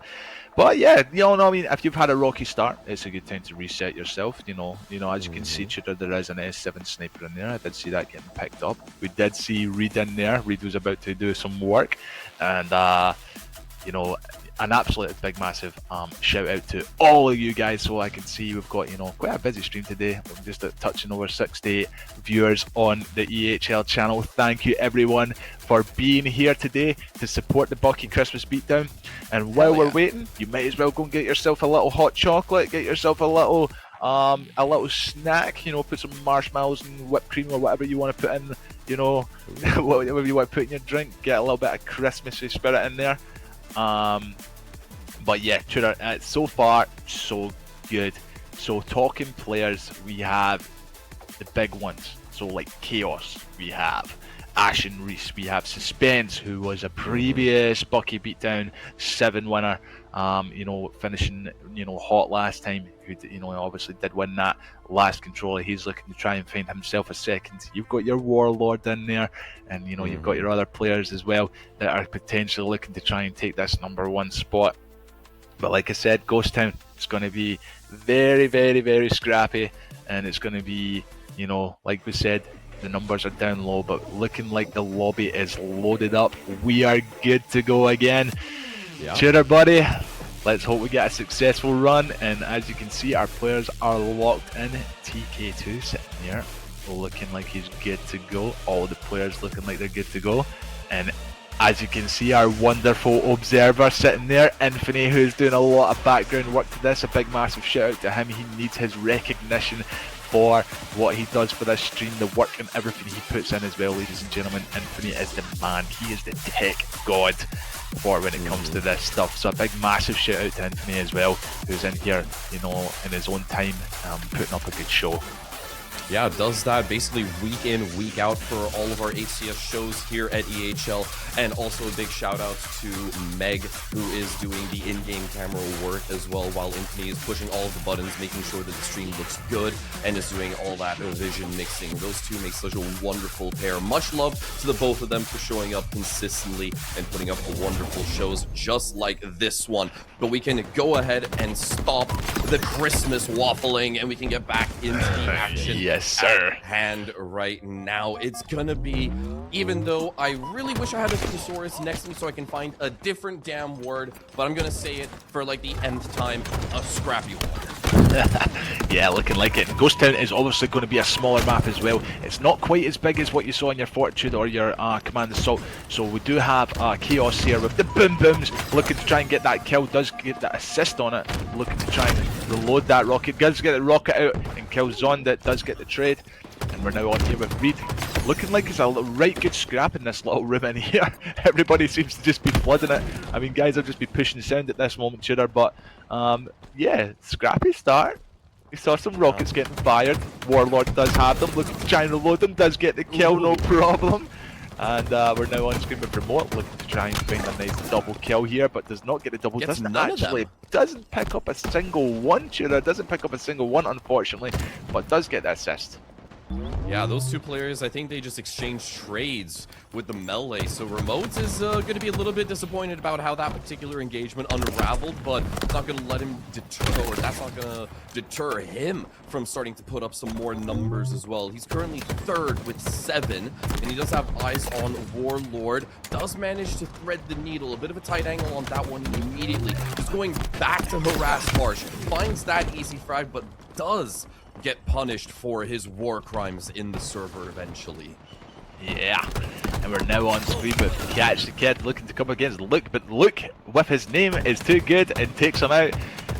We're now on here with Warlord, a really strong individual player. A lot of y'all community will know this guy.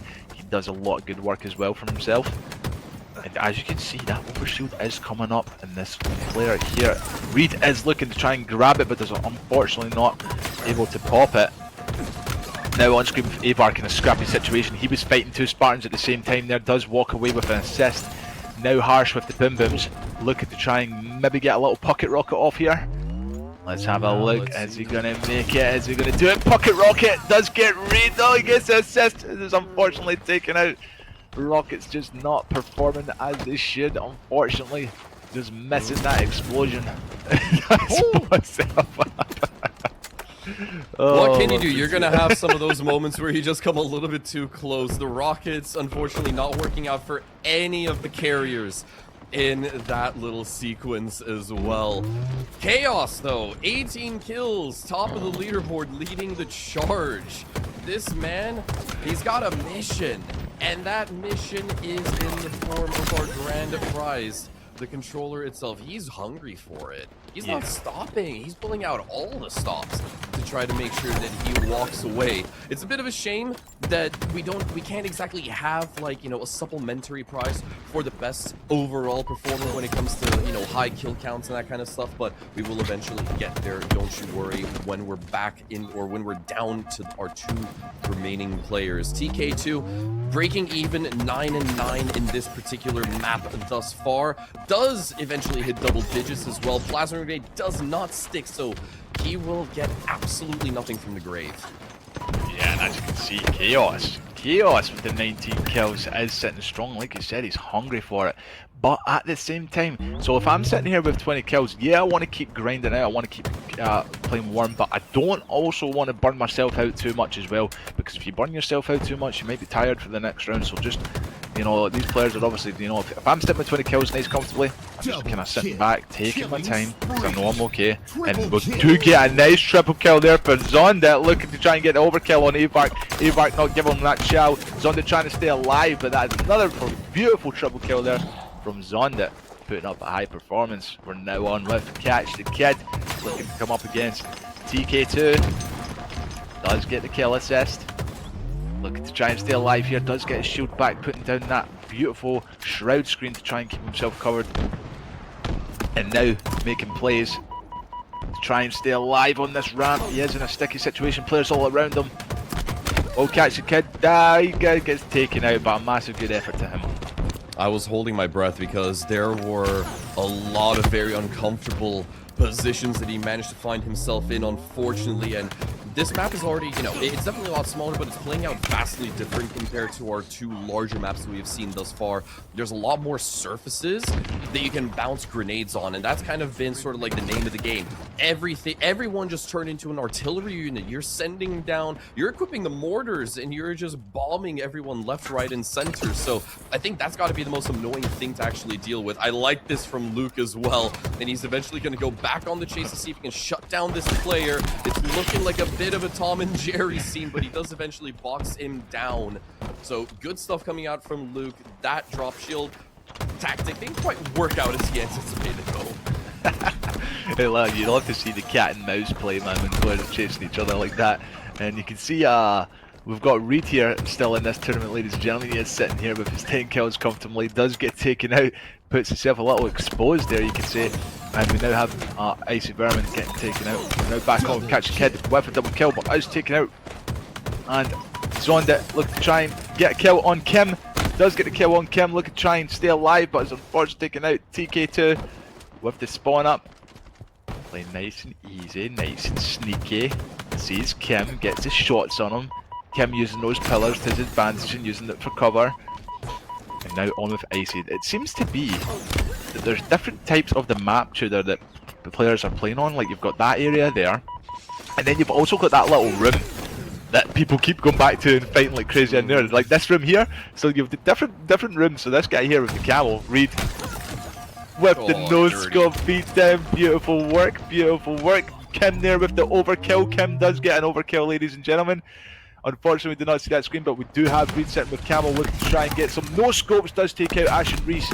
It does get the no scope, trying to take out Bean. Does get the trade. Massive plays from Reed, sitting with 15 kills. He was sitting with 10 and managed to get 5 kills. Quite rapid there, Tudor. Playing really well and using Camel and the sniper rifle to his advantage. Exactly, because Reed was bottom fragging in the server for a hot moment right there, but he's tied with a few others for 16, and it's actually Foyvikas that has the lowest count at 15.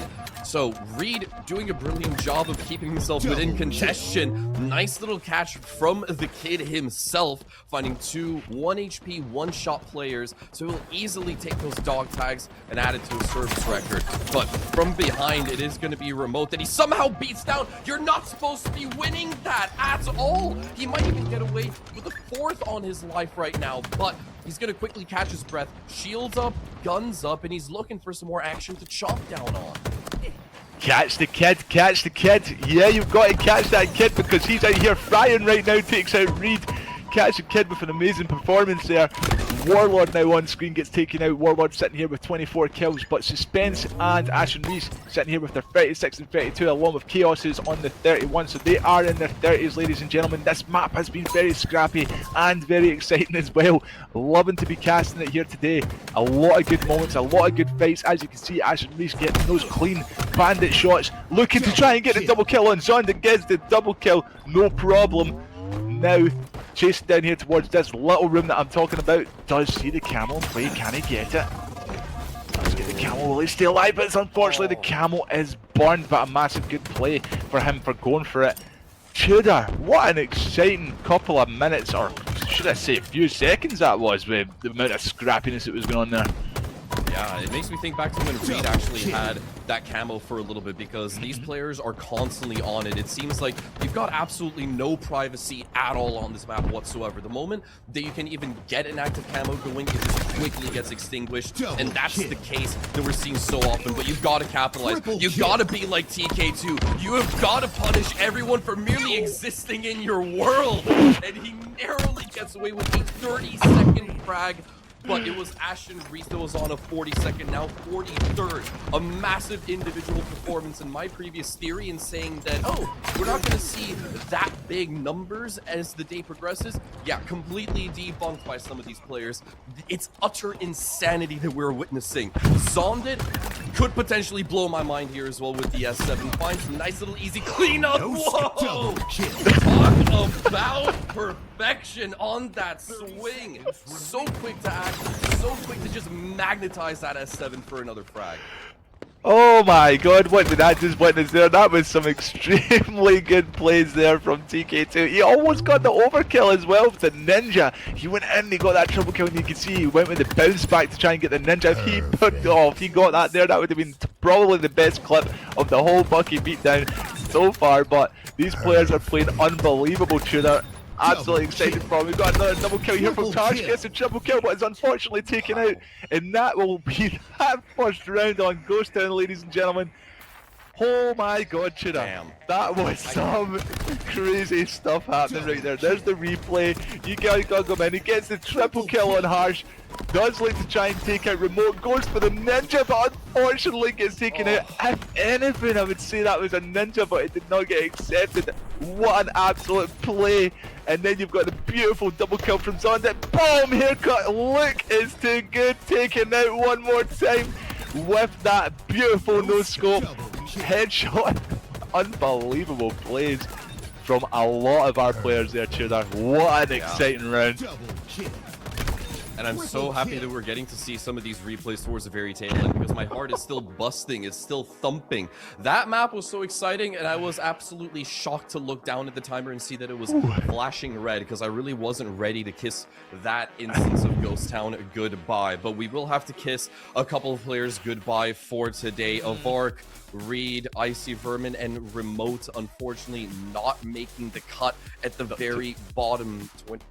Yeah, shout out to them for putting up such a great performance and for giving it their all towards the very end, but there was just way too much going on there to really keep up. It's overwhelming, I'm not gonna lie. Oh, that was crazy. And you were like, I could just see everything that was just coming your way. You were in the middle of the casting part there, everything was just coming out. It was all just coming your way. It was like boom, boom, boom. So a big massive GG's to Reed and Avark, who has been eliminated from the Bucky Christmas beatdown. Reed, who fell down today just to get those players up. Reed, I hope you had fun playing in an EHL tournament, and Bucky, obviously Christmas beatdown tournament, dude. I hope you had a lot of fun there, my guy.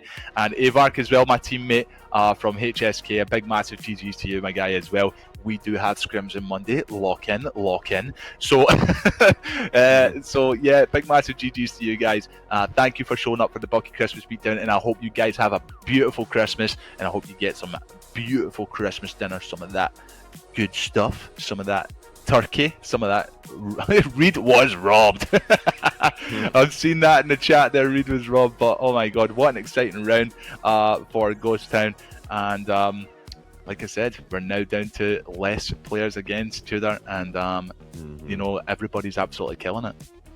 Yeah, no, we've seen some really crazy, absolutely mental individual performances, and there was one particular player, I really wish that I could like rewind the feed a little bit over there, because we almost had someone actually hit 50 kills. Who just won the map, actually? I actually didn't see who. I always just focus on the bottom two, but yeah. So whoever won it, big massive someone's gonna have to remind us in chat super quickly. Ashen Reese. It was Ashen Reese. 46 4 kills away from what could have been the first 50 of today. That is not something that I had on my bingo card. We are going into round number 2 just shortly, ladies and gentlemen. But as you can see, Ashen Reese just short of that 50 bomb. You know, he's absolutely killing it out there, and so is a lot of players. Everybody showed up today, they're not just, I would say everybody is individually playing really well. But we are going into round number 2 of Ghost Town. You know, that last round is exciting. I can only imagine that this round's going to be exciting.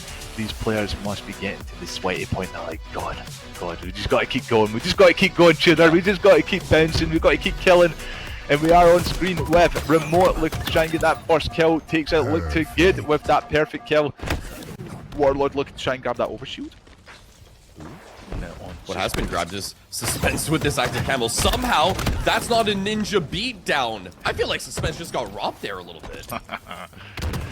Yeah, we are on screen with Kim here. So he's already sitting with 1 kill already, looking to try and take out TK2. TK2 does take him out, no problem. And we are on with Suspense. Suspense looking to try and put up a high performance. Comes to get Zondit. Zondit looking to try and get some no-scopes here, but does miss him. Does get that double kill on Chaos. Now looking to try and find a little headshot here. Can he get the triple kill? Doesn't quite get it. Does get that. That player one shot though. Suspense looking to try and stay alive. He needs to watch he doesn't get pinched here and try and make himself across the map. Oh, the turn on was nearly there for Suspense.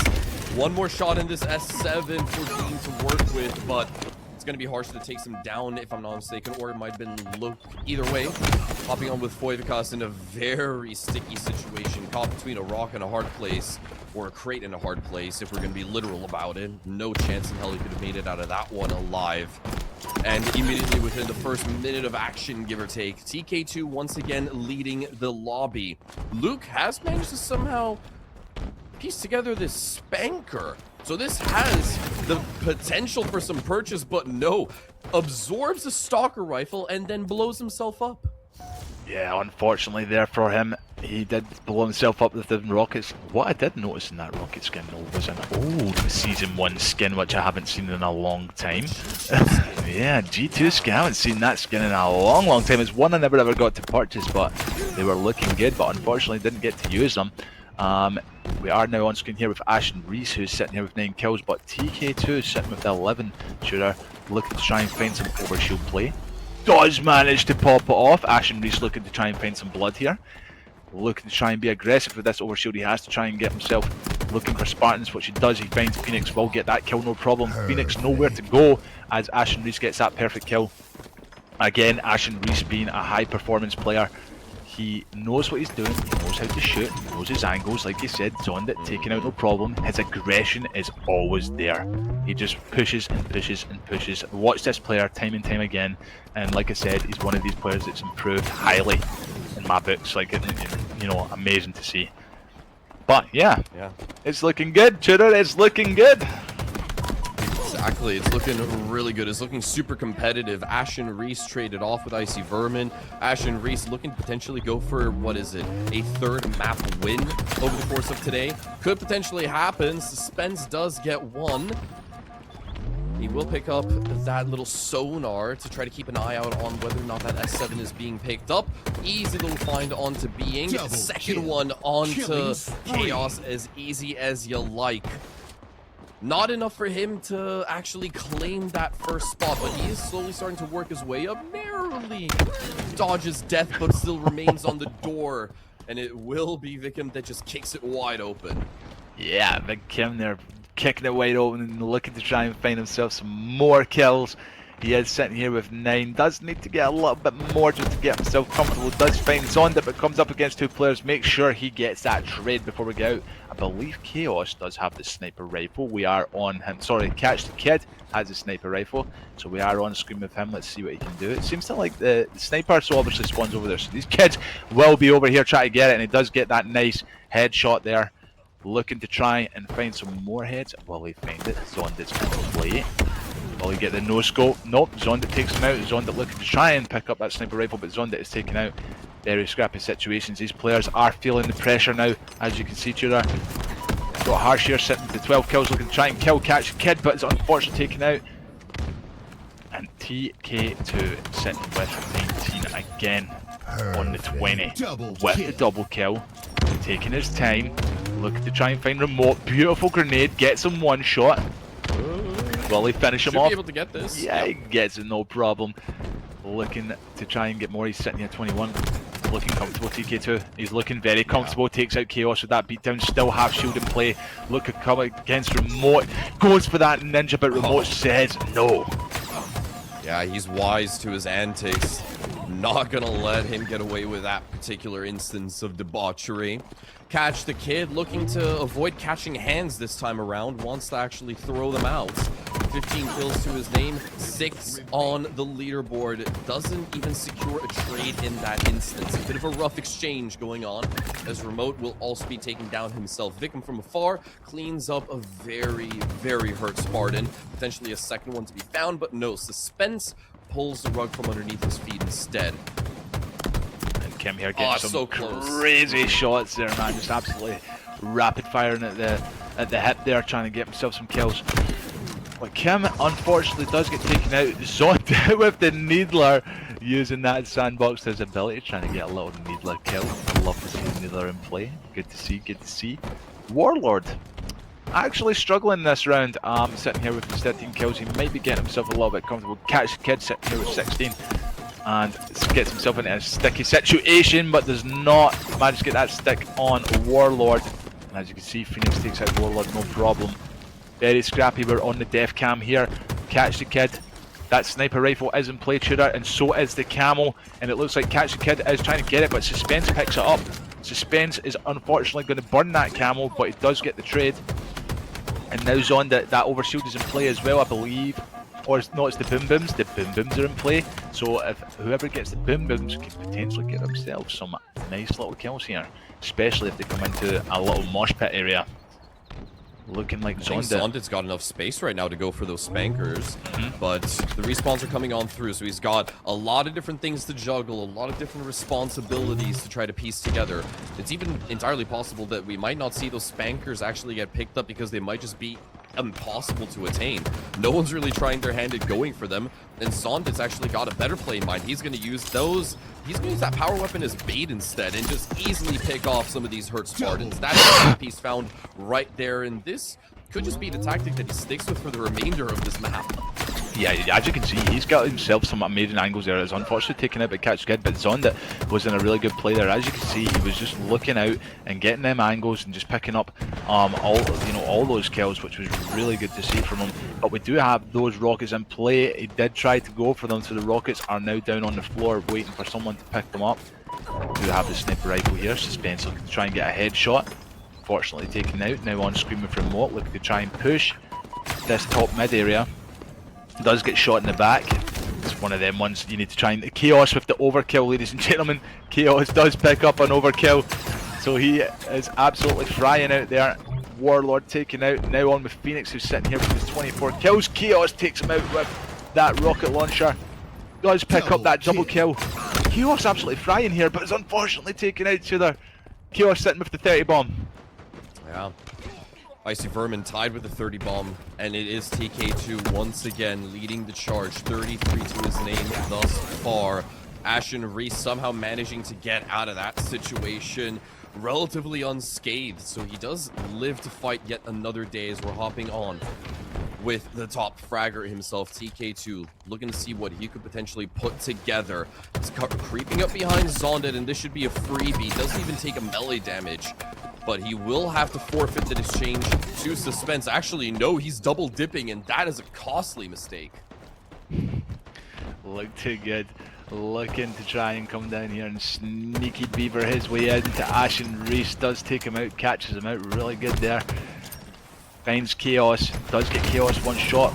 Chaos using the cover to his advantage, takes him out, but TK2 just looking like he's over here having a good time, but unfortunately gets taken out. Look too good, manages to make that push into this sniper room here, as you can see, is finding himself kills, but Remote says no, he did get double teamed there by the looks of it. Look at all the beatdowns happening here, Tudor. Everybody is, Warlord has picked up, I can't remember the name of this weapon, it is one of the kind of newest ones. This is like a grab hammer / shotgun. It is so strong.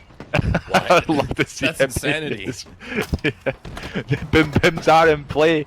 Being trying to reload them quickly in time, but it's unfortunately taken out, so it looks like whoever grabs them rockets is going to have a hard time, it's just going to get shut down.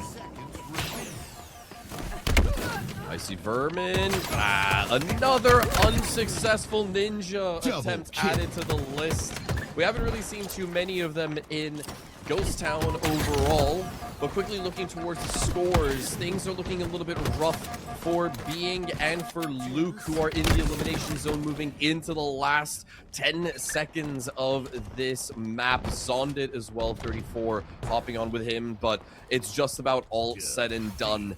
And we are locking in the score. TK2 leading the charge yet again, 41, so he's going to take the map altogether, but that does mean that we are once again, Bucky, waving goodbye to two superstars who made it this far. And I believe, as I was kind of trying to clock the scoreboard there, I think two players might be tying at the bottom. I believe Warlord might have been one of them. So if they are tying with the scoreboard, let's have a look. No, we're good. I thought Warlord was tied with someone else, but looking like Being and Luke Too Good will be eliminated from the Bukie Christmas Beatdown. A big, massive GG's to them, ladies and gentlemen. Being, I see you in the chat there, my guy. Thank you for showing up to the Bukie Christmas Beatdown. I hope you had a great day of Halo. And same to you, Look Too Good. You put up some good plays. Thank you so much for being a part of the Bukie Christmas Beatdown. Big massive GG's to you guys. I hope you guys have a good Christmas. Stay locked into the stream and enjoy the rest of the show. But thank you for showing up and thank you for all the support. And a big thank you to all the community here today watching the Bukie Christmas Beatdown. But Tudor, Ghost Town is done. We're now moving on to Foundry. We're now moving on to a new map. Exactly, we get to close a particular chapter of the Winter Beatdown, and we're moving on to Foundry as we are progressing with just 10 players into this next map. And then after that, when we're down to 8, we'll have a Recharge, Aquarium when we're down to 4, and the 1v1. Where is the 1v1 actually going to be played on? The 1v1 is going to be map number 1. There is 3 maps. You have Snowfire, which is beautiful and Christmassy. We've got some little snowmen in that map, which is Live Fire. If you aren't familiar with it, it's basically a Christmas version of Live Fire. So after that, it then goes on to Streets. And then if we do go to a game 3, hopefully we do, Tudor. Hopefully we do. We love a game 3. We then go back to Snowfire. Yeah. So these will be the maps that we're playing, and I'm really looking forward to it. It's a different, you know, it'll give those Christmas vibes, but I'm going to talk Foundry. So this is Foundry, Tudor. This is also a Halo 3 map that was made back in the day, one of the big ones, and really good map to play on. Very small again, so we're going to see a lot of scrappy situations in here. Spawns might be a little bit mental. Players have to definitely get themselves spawned up, get some kills, fan out, and try and stay alive. Let's see what Foivikas can put up. Very often when we've spoken about Foivikas, he was like very close to the elimination zone, and part of me kind of deep down believes that his time might be up, but I really hope to be proven wrong with a very good individual performance coming out from him. But lots of trades being exchanged left, right, and center as the action initially kicks off. It's getting super messy. It's getting almost a little bit incomprehensible at times. That's just the nature of these kinds of maps. As we've got TK2, the winner of the previous map, does go down relatively early. Icy Vermin, also a top performer from our first map, Command Assault as well. Not exactly having the time of his life right now. It's not very live, laugh, love for him. Yeah. And as I say, like, it wouldn't be a Bukie Christmas Beatdown if it wasn't to be so chaotic with these maps. That's why the Bukie Beatdown is so special, because we put in these random maps just to give the players a little bit of an eye-opener. A little shock to the system, you could say, Tudor, to get, you know, to test their abilities. They do have to have that awareness, like Ashen Reese did there with the turnaround and gets a reversal. We have Warlord on screen, gets kills on TK2. He does get taken out by a fusion coil, and Suspense is taken out with the boom booms, and Icy Vermin again, who must have picked up those boom booms from Suspense. Absolute scrappiness, as you can see. Phoenix here looking to try and take out Warlord, does get the duck flying out the sky. Coming up against Ashen Reese, gets the trade with the lovely double kill. And now Suspense looking to try and take on some Spartans, but it's unfortunately taken out by 2 of them. You can see how crazy this is, Tudor. Like, how scrappy this situation is. Where do you want to be? Where do you want to hold? It's one of them ones. I I think whatever answer you might have to that question is always going to be incorrect. A map like this, you've just got to stay mobile. You've got to just try to put yourself stuck right into the action every single engagement. We've seen a couple of players with sort of like their own takes on the camping, and I'm kind of glad that most of those have been quickly unraveled, because it just, it almost kills the suspense a little bit. We just like to see the chaotic nature of it really unfold and unravel. And speaking of the suspense, we're on with him as well, and he's gonna tuck himself into this little cubby right here. I'm curious what he's trying to piece together, or if he's just looking to settle down and grab himself a breath of fresh air before he hops right back into the action. Immediately on his hard right, there is a player, and he does get taken out by Warlord. Yeah, that is 7 sniper is in play, but Catch the Kid does not manage to get it. You can see this corridor situation is becoming, you know, a massive problem. You can see Mangler in play as well, with the Mangler Justice gets taken out there, but Kim throwing a couple of grenades, moving around the map, looking to try and find a little Spartan to kill, gets the back smack on Remote. Remote unfortunately taking out a scrappy situation there, but Kim with the double kill. And now on with Warlord sitting here with 12 kills. This is a very, looking at the scoreboard as well, it's looking very close. Remote there kind of struggling with the 7, but has plenty of time to bounce back. Yeah, definitely so. It's not over until the fat lady sings, I love to say. Warlord also gonna fall victim to Suspense's kill spree. At least he's looking to build one up in this instance. A 2-piece already secured. Catch the Kid to his immediate, well, now 6 o'clock. Does manage to get the turnaround and the beatdown on that as well. And it just seemed as if those moments of actually stringing together multi-kills, they're just getting rarer and rarer. Things are so much tighter. Remote is the only player who's lagging behind a scoreline of 8-13, but he's still got 5 minutes and a bit to make up for it, so it's not all said and done. But you're looking at the gaps between kills, and Harsh is leading things with about 19. The lowest after that in double digits. Remote's now just hit double digits with 10. It would have been 12 from Victim, so these gaps are very much getting narrower. Yeah. And what these players want to be doing is be getting these next 5 minutes out the road, because the next 2 players that get eliminated will make the lobby smaller and probably a bit of a fresh air, you could say, for these players, because you can see it's just so chaotic. Everybody who we go to is one shot, you know what I mean? The shields are low. People are struggling to keep their shields. Chaos with the beautiful strafe there gets that kill, but we're on with Suspense, who does take him out. Suspense sitting here with the 20 kills. Very good FFA player, I would say. Mr. Suspense is, he likes to make himself a champion. As you can see, he is the former Bukie beatdown champion. He is looking to try and keep his crown, and as we can see, Catch the Kid with a beautiful triple kill, looking to try and find the overkill, but does not get it. But Delayed does overkill. get the trade. Yeah, we'll give him an unofficial. We'll give him an unofficial. Even though the medal doesn't pop up on screen, it's an honorary OV, and I'm definitely willing to give those out here and there. Screw the kill timers that 343 had put together; they don't really matter. Yeah.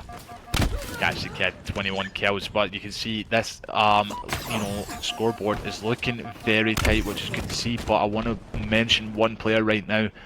Tudor is Chaos, who's sitting here with 14, sitting pretty low this round. Looking like he's kind of struggling a little bit. Like I said, he's had some good rounds, but now he's came into this map and it's like, oh shit, I'm struggling now. He now needs to kind of bounce back and you know, and well, take a little step back and just think about what he's got to do. Yeah, definitely so. Sometimes you just need a moment to try to reevaluate things, but then again, when you're getting stuck into the action right off of spawn, it's really, really hard and just difficult in general to try to reevaluate. So you just gotta stay locked in.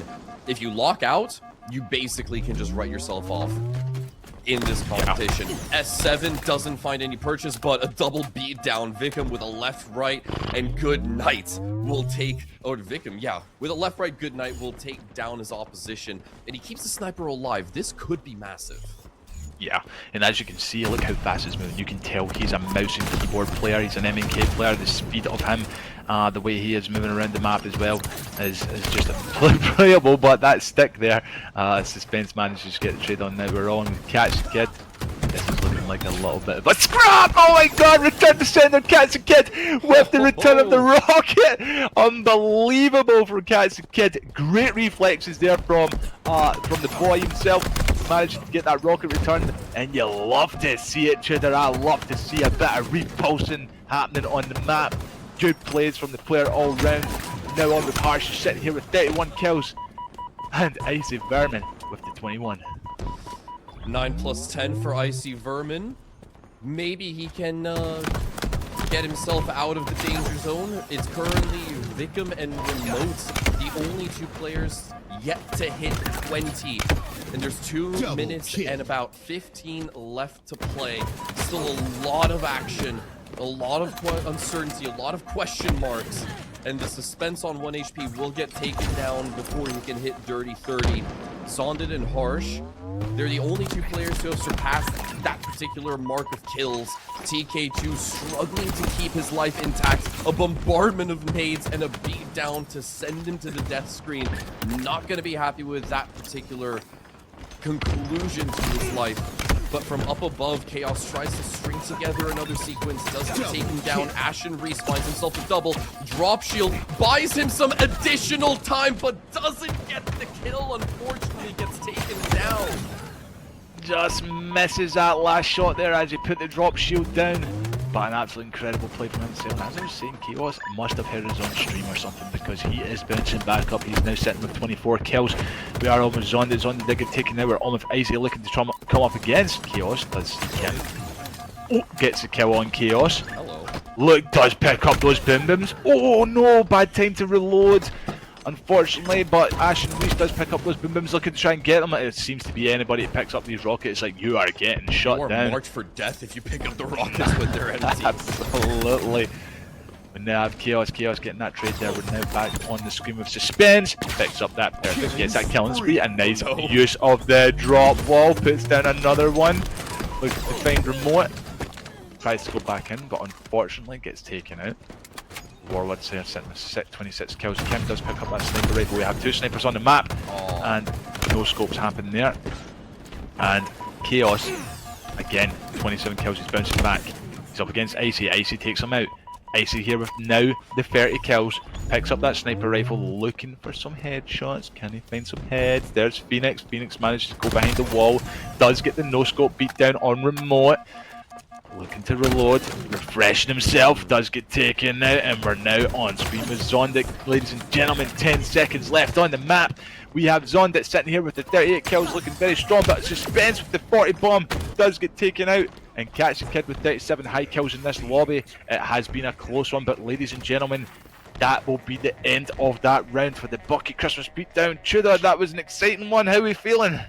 I'm feeling like we're really starting to dig very deep into the barrel for some obnoxious strategies. That's kind of what it seems like is happening.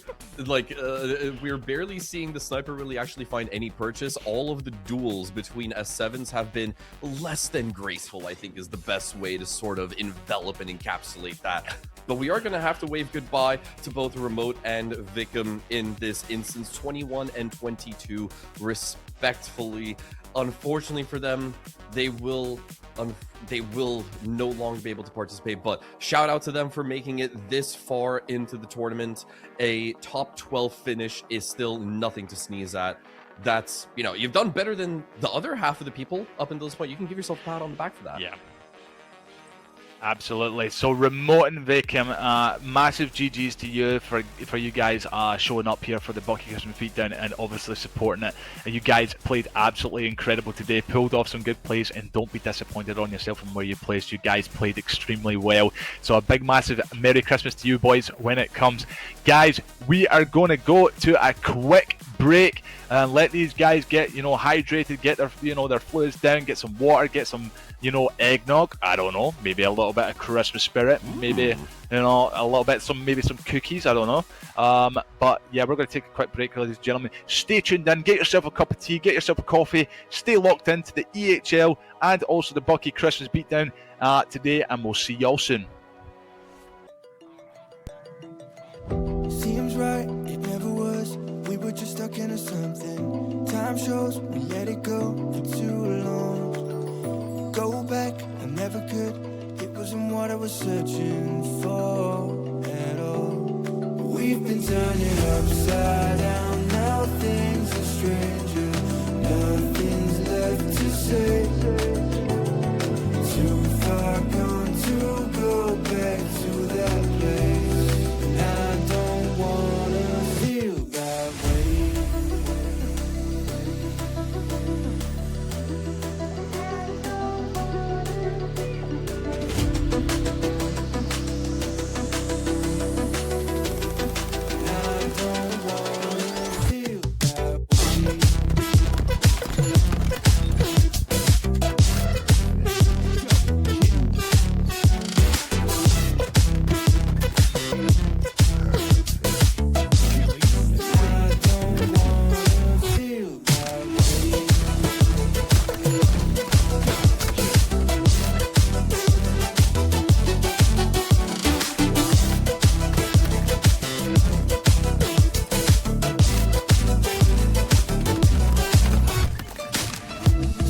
went down, do it differently.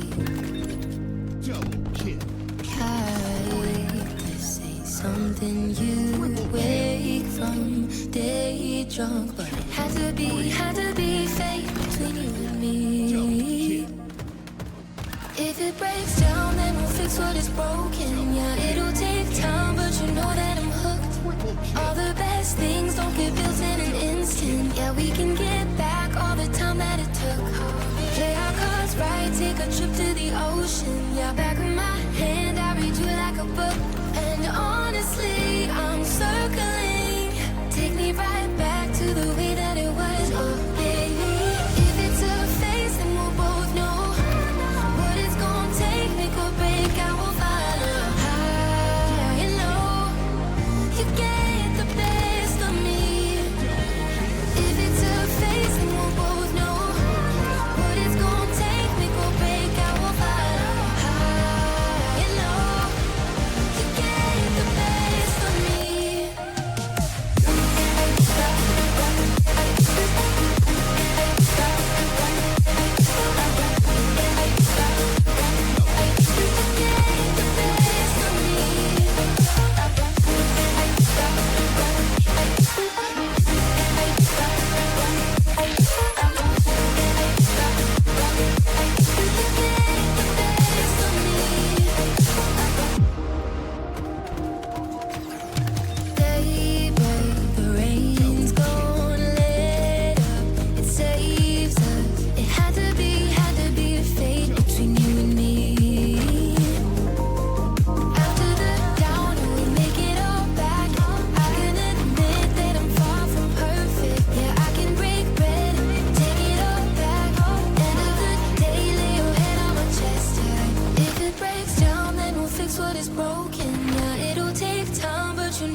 Built in an instant, yeah, we can get back all the time that it took.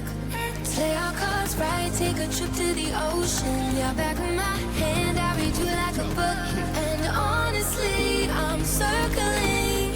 Take me right back to the way that it was. Oh, baby, if it's a phase, then we'll both know what it's gonna take. Make or break, I will follow. High and low, you get the best of me.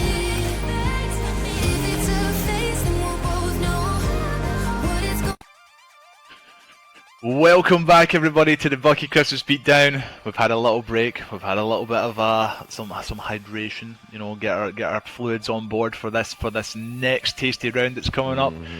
Tudor, it's been some good Halo. I've been excited today. I've been, you know, it's good to see everybody showing up and putting in that absolute, you know, 110% effort for all these players, and it's just getting, you know, so much intense as the numbers go down. Tudor, Exactly. how we doing? I'm doing astounding because I'm very excited to see this pool shrink even further. Things are going to get a lot more tighter, and the closer that we get to that coveted 1v1, I just genuinely cannot wait. I'm struggling to contain my excitement, not just for that, but also I'm treating myself to some homemade eggnog as well, because we're in the Christmas spirit. And don't worry, this is the non-alcoholic version. I make it myself every single year. Do you know, it's actually something I've never tried, is eggnog. I really do need to try it because it sounds, I don't know, I'm guessing it's very eggy. Am I right, Tudor? It's just super eggy, but in like the best way possible. Is it like a kind of sweet drink? Yeah. So I throw, like, you basically start off by whipping together eggs and sugar, and then you add in like a whole bunch of Christmas spices, cinnamon, nutmeg, all that good stuff. I'll give you my recipe after the show's over, and you can make it in time for your own holiday celebrations. But we've got more important matters to deal with right now, Bucky, because for Christ's sake, we're doing your namesake tournaments. I know, sorry, I was just too busy talking about eggnog there. It's just, it looked very tasty and I wanted to try some. But no, we're back on here with some Halo. We do have Ashen Reese taking out Icy with the no-scope. We are on with Ashen Reese, looking to try and pick up a kill on Zonda. Zonda takes him out. Zonda sitting here with the 4 kills. Looking, trying to stay alive. Gets the fusion coil, tries to take out Phoenix, but Phoenix does not go down with that fusion coil as it just bounced off his back, but it did make him one shot. And as you can see, Tudor, we've got a smaller lobby. Yeah, indeed we do this time around. down to, what is it, 14 right now, if I'm not mistaken? Yeah, let me do. I'm not a quick math guy, but yeah. Actually, no, we're down to, we're down to 10. We're Yeah, down to 10. We're down to 10. I can't count, yeah. Neither can I. Trust me, I cannot count. No. I suck. But we are on with Catch the Kid, looking to try and get skills. These guys do have a lot of breathing room now to their play around this map, as they've got less players to fight against. Beautiful kills there from Catch the Kid. Looking to try and, oh, he does get taken out, but Warlord, we are on screen with Warlord, who just looks like he's just spawned up, trying to get kills, sorry, shots on Phoenix. Does take him out up against Icy Vermin. A nice tasty 1v1 situation here, and Warlord comes out with that win. Yeah, easy little pickup right there. Hopping back on with Catch the Kid. Does have Zondit in his sights. Easy little trade. He would have ideally wanted a little bit more in that instance. Suspense is gonna sing a sweet song of death with those rockets. Manages to stick the reload, which is a very rare occurrence from what today has shown us. First rocket and the second do unfortunately miss, but at least he's expended those, so no one can pick up the boom booms, because you've infected me with your boom booms, Bukie.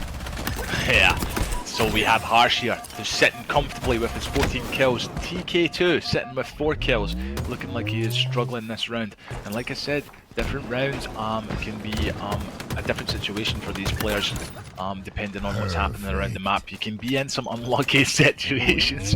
You know, Chaos giving a little show off there. I gotta love the kid. He's got the Irish blood in him. He's absolutely killing it. Picks up that Mangler. Love to see. Look to try and find Catch the Kid.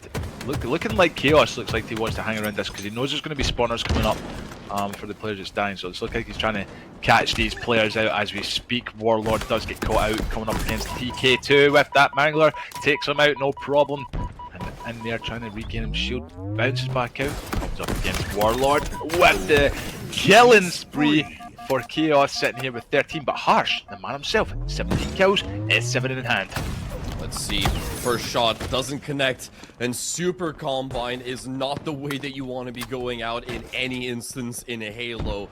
It's a bit of a sucky feeling, but you got to get over it. Catch the Kid with the S7, just looking to burn the remaining ammo. Narrowly managed to get that little snapshot, but it doesn't quite piece itself together. Vermin is going to find himself a lowly S7, doesn't even get to get the exchange with that melee either. Return to sender, as I think it is Chaos. Didn't read the track and trace correctly on that particular grenade. And TK2 has bounced himself back up to there as well. As you can see, he was sitting low on the kills. Now he's sitting here with 14, looking comfortable. But we are on screen with Icy Vermin sitting here with 10, looking to go up against TK2. But TK2 just too strong, does take him out with that perfect shot. Boom booms from Catch the Kid, gets that double kill. Looking to try and find that triple kill. Can he get it? Maybe an unofficial here. I think it's going to be an unofficial. Does get taken out. And Warlord Brigade, we're on the death cam here. Phoenix sitting with 7. I believe he's sitting in the lowest in the lobby, which he is. Try and bounce himself back. Gets that beatdown on Suspense. Looking good, looking good. Does get shot in the back and taken out. Caught out. I feel like that area over there would be a place that I would want to avoid. But as you can see, Icy Vermin with the overkill on screen. What is this kid up to? Oh, Rapture. Sometimes a very awkward weapon to use, especially when you gotta let it cool down. Doesn't quite string it together, unfortunately enough. TK2 caught off guard, does exchange his life at the very least, so denies Catch the Kid a kill, but that's not going to deter him. Finds Eye Harsh, and it's a bit tricky, that engagement. I feel like that's something that Catch the Kid should have gotten away with much earlier. Yeah, now we now have Warlord looking to try and swing himself around here. Does get taken out by Ice Vermin. Does get the trade though, which is good, which is good. A trade is always better than nothing. Zonda playing nice and calmly here. Looking to try and see if he's got any kills coming. Sorry, Spartan's pushing for that door. Suspense does back down. Smart play from him, but looking like he's in another situation here. He's fighting another Spartan. This is probably Zonda's time to try and go in here and get some kills.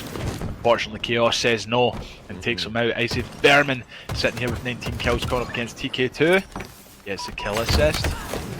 And is unfortunately taken out. He Catch the Kid. Can he catch a kill? He does not. Unfortunately doesn't. Warlord, he does manage to put this S7 to decent use thus far. Still got some ammunition to work with, a full mag to be exact. There's one directly above him. Does he lock it in? He does! Nice little no-scope found onto Icy Vermin. He's still got 2 shots to work with. 2 potential kills to be found. Narrowly would have caught Icy Vermin for the 2nd time. But it's messy, it's scrappy. Looked as if he just accepted his fate there. Yeah, and Icy Vermin just sitting there crouching. I think he thought he was going to die against Warlord there, but managed it. He put him off by just standing still. There is absolutely nothing worse when a player does that. But Catch the Kid, we're on screaming at him. He has 1 shot at the moment, sitting here, 16 kills, 18 deaths, and with his 9 assists, looking to see if he can try and spot someone out. Does clock Ashen Reese. Ashen Reese does get in cover. This area is definitely scrappy. You need to watch what you're doing in this situation. Suspense just tucked there in a corner. And now Phoenix moving over to TK2. Does get that kill, looking to pick up that S7. Does pick up that S7. Try and find some headshots. Gets that reload in to make sure he's got the 4 bullets ready to go. And we are now having a little sneaky tactical play from Phoenix, looking to try and find someone to take out. Can he clock Zondit behind the truck? Zondit staying alive, gets taken out with the snipe. No, he does not! I take it back, he gets the no-scope on Harsh. Phoenix, my man, good shot. Indubitably. Warlord, not quite the lowest fragger within the lobby thus far. He's still within the safe area right now that he's hit 20 kills. It's actually Phoenix and Catch the Kid that are the only 2 that have yet to hit 20 thus far, but all could still change as we now move into the last 2 minutes of play. From behind, Catch the Kid still manages to keep his life intact, if only but for a fraction of a second. Warlord was on his tail, caught his scent, and snuffed him out, but just obliterated, sent to the moon by these rockets. Ashen Reese finds a connection despite being traded off by a stray fusion foil. And that was unbelievable plays from those rockets. I love to see it. But we do have Zondit trying to struggle his way here. Does get killed. Icy Vermin sitting with 27 kills. Phoenix sitting with 19. Does need to bounce back. He has a minute 18. Things can change in a minute 18. Tudor, he could come with the absolute bounce back, but unfortunately, as we speak, Phoenix did get taken out. Icy Vermin, 28 kills. Looking to try and find some angles. I believe that S7 sniper is up in 3 seconds. Catch the Kid looking like he's trying to wait for it, but does get caught out. Now looking to try and find Harsh. Gets that double kill, picks it up, looking for the headshot. Can he get it? Ooh. No, he's just tucked in behind there, that truck. It's Vermin sitting here with the 47 left on the clock, ladies and gentlemen. This will be the last round played on this map. Icy Vermin putting some sticky grenades down there, trying to stay alive, but taking them out. And Warlord now looking to try and make some pushes. He does manage to find 1 assist. Kill not exactly on the menu for Warlord in that instance. Icy Vermin, though, back in the swing of things. 31 kills to his name before eventually being sniped across the map by Chaos. As we hop on with the top fragger of Harsh. 15 seconds left, and he does manage just to stick 40 thus far. The kill counts are still remaining obnoxiously high. Sky is the limit as the timer is flashing red. And this does mean that we're going to be wrapping up our bits of fun on Foundry. TK2 ending off in second with 34 to his name, but that does mean that the pool is getting smaller and smaller. Looking like, I believe when we get the scoreboard, I think it was Catch the Kid and Phoenix that got eliminated there. I could be wrong once the scoreboard is up, but that was tasty. Let's have a look, Tudor. Let's have a look. Oh, I was totally wrong. Catch the Kid makes it through. Warlord himself gets eliminated along with Phoenix. Those 2 guys will be eliminated from the Bukie Christmas Beatdown. Warlord and Phoenix, thank you so much for tuning in to the, well, thank you so much for competing in the Bukie Christmas Beatdown. I hope you guys have a successful Christmas. You guys played outstanding today. But Tudor, you will be happy to know that we are moving on to our next map, which is Recharge. Yeah, I was chuckling a little bit at the lobby chat as well. Warlord catching a little bit of shade there from some of the other players. It just happens, but it's all in good spirits. And yes, we will be moving down to Recharge, as now we are going to be moving to 8 players. So things are going to get super duper tight in this instance. We're going to go back to some of the more regular maps that we're all accustomed to seeing and playing as well. So yeah, that chaoticness, it's still going to be there, just on a much smaller scale as we're moving into the HCS maps. Recharge is up next. Afterwards, we'll be moving towards Aquarius as well. But things are getting super duper tight, and I'm very happy about the fact that it doesn't seem as if there's any signs of stopping from the majority of these players that are still racking up kills left, right, and center. We're still seeing some moments of brilliance, and now things are just going to get that much more tense. Yeah, and you know, these players will be happy to be moving on to Recharge, because as you can see, Recharge is one of the HCS maps that do get played. So you can technically say this is their home. They're now going home into somewhere they know. Recharge is one of them maps. So these players, you know, will be playing a lot comfortable in this map. They know exactly what places to watch out for, what angles they need to take, and you know what positions they need to take to get some good kills. So you know, Recharge, you know, they'll be happy, they'll be feeling comfortable in there. But we are down to obviously our last, you know, 8 Spartans, and it's looking very, very, very tasty indeed. And you know, big shout out to all the players who have showed up today and put in a high performance, Tudor. But you know, Recharge, you know, I believe we've got some camo on there. We do have some power weapons on there as well. I'm sure, you know, they can use whatever you know comes to their hand. So yeah, we're gonna see some tasty situations in this map for sure. I reckon there's going to be a lot of fighting in gold. I reckon that control area, I reckon that whole map's going to be used, to be honest.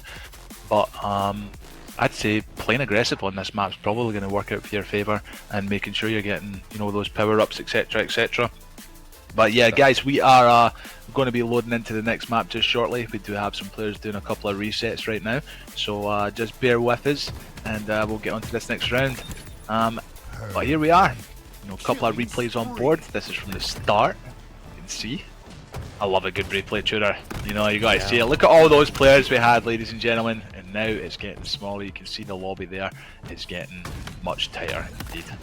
Part of me is actually kind of happy that we've reached the stage, because we no longer have to deal with that messy player count on the UI as well, and things are going to be a lot more visually clear. For me, as a regular caster, it's like music to my ears, but to my eyes, if that makes sense. Yeah, there is. I'm sure there is a way. So people like to see the scoreboard. Like, I mean, we have to obviously see the scoreboard, but the UI, you can obviously take away those names, and you can see what's going on. But it's good to have the scoreboard up and see what people's getting up to, etc. But as you can see, guys, Recharge is being locked in. You can see we have Ashen, Reese, Chaos, Harsh, Zondit, TK2, Icy Vermin, the Suspense, Catch the Kid. These are the players that are left in the Bukie Christmas Beatdown.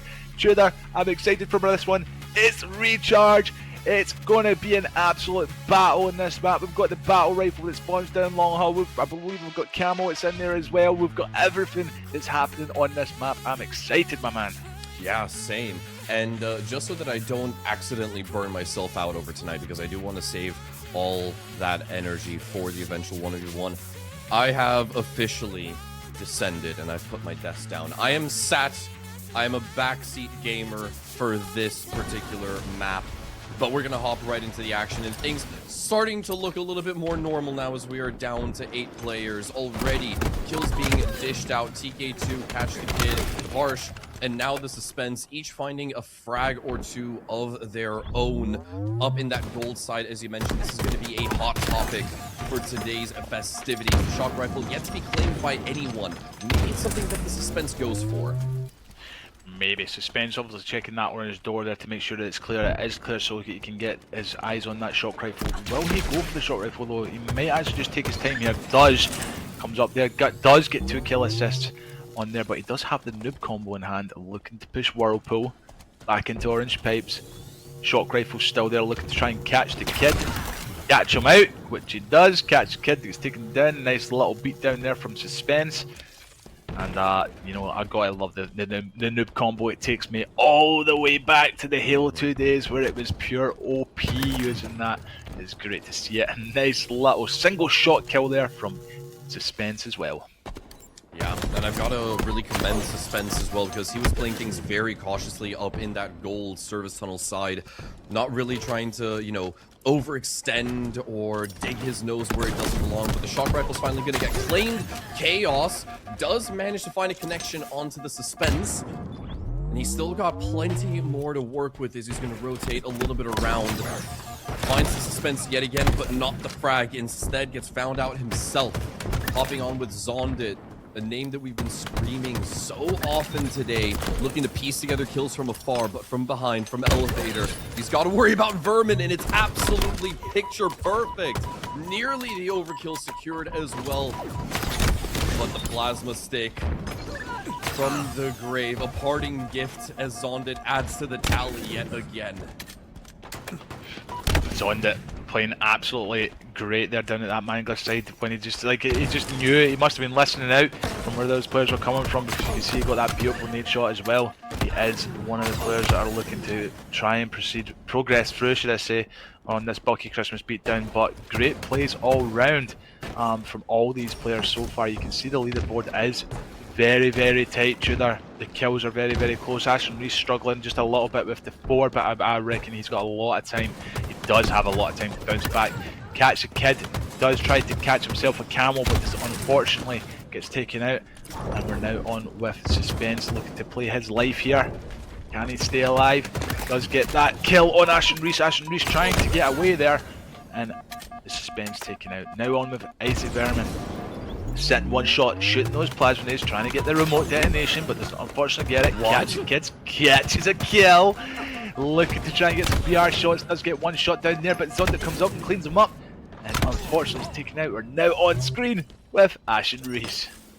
Yeah, that was a bit of an interesting little sequence coming out from Catch the Kid, but now we've got to shift gears and put our mind over towards Chaos, who is just literally inducing and inciting chaos all around him. Oh, this is getting so scrappy. It's getting so messy. It's as if a tornado is sweeping over a junkyard and assembling a Boeing 747. Ashton Reese trying to find a connection with that shock rifle. Nothing to be found, unfortunately. Harsh now leading the charge, 16 kills. Easy little freebie onto Zondit, claimed all to himself, and he's got a decent bit of space to work with, but looking for the BM. Disrespect done to Zondit twice in a row.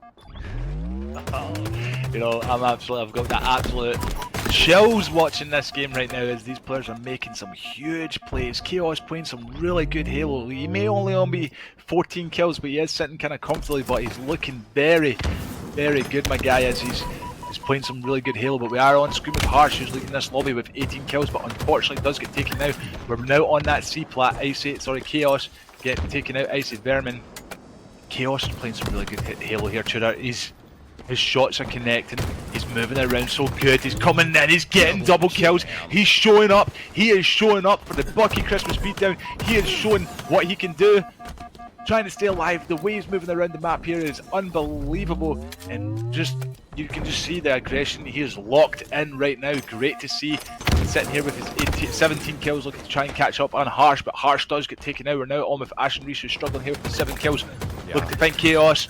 Does get that double kill. Ashton Reese trying to bounce himself back. Camel is up in 1 second. Looking to try and get a nice sticky here on Catch a Kid. Catch a Kid says no, takes him out. We're now on screen with Chaos, who burns that Camel. Yeah, that's unfortunate for Chaos, not getting away with the active camo. It seems like we haven't yet once actually seen an active camo be fully utilized for all 60 seconds it's worth. And that's just within the nature of these messy and grueling FFAs. But the Suspense looking to potentially call the silence, locked in with Zondit, doesn't get away from that unscathed, does go down instead. Icy Vermin now finds Zondit as well. Easy little pickup being left on a sliver of HP. Immediately cleaned right back up in response by Suspense. And I heard you mention that camel that's not really getting used too much, but it's just because of where it spawns in a really, really tricky situation. I mean, when that comes up, everybody's going to be flooding that bottom mid to try and get it and make sure no one, you know, gets that camel, because if you do get it, you know, if you're walking around that map, you've got a good chance of getting a right good few kills with it. Just Icy Vermin there with a beautiful kill on Zondit, sitting here looking to get his shield back, looking to try and find some angles, sitting top glass here, does find Catch the Kid. Can Catch the Kid take him out? He does get that trade. Good work from Catch the Kid there, getting that trade. And now Suspense looking to try and find Chaos, but Chaos with the beautiful fadeaway, which takes out Suspense. Now here with Catch the Kid, picking up that shock rifle, looking to try and see if he can find a little head to fry. Let's have a look. Can we have a peek? He's going down towards Long Hall, looking to see if he can find someone to pick up. Does see Chaos. Chaos makes him whiff those 2 shots. Looking to stay alive here with Catch the Kid with shock rifle. There is a guy top gold. He is in a sticky situation here, but we're back on screen with Icy. Let's see, and he's gonna head right in towards the service tunnel, see if he can maybe lock horns and get into a bare knuckle brawl. That's exactly what we asked for, and he delivers. Easy pickup onto Chaos, but Suspense ruins the party instead. Kills him in kind with the shock rifle as Catch the Kid is now looking for a next potential victim. It's Ashen Reese. He was off to a bit of a bad start earlier after having won, what was it, 2 maps at least, potentially 3, proving to us that gods do bleed, but not all legends fade into obscurity with this comeback that Ashen Reese is now mounting. Zondit, 20 kills to his name and 20 deaths now, breaking even as he falls in that engagement. Icy Vermin does find an exchange as well. On low health, I consider that a win. Yep, absolutely. And as you can see, Suspense here sitting with 19 kills. Also Catch the Kid with 17. These 2 players do need to try and get some more kills to try and lock in. So right now you could say Catch the Kid and Suspense are battling it out against each other.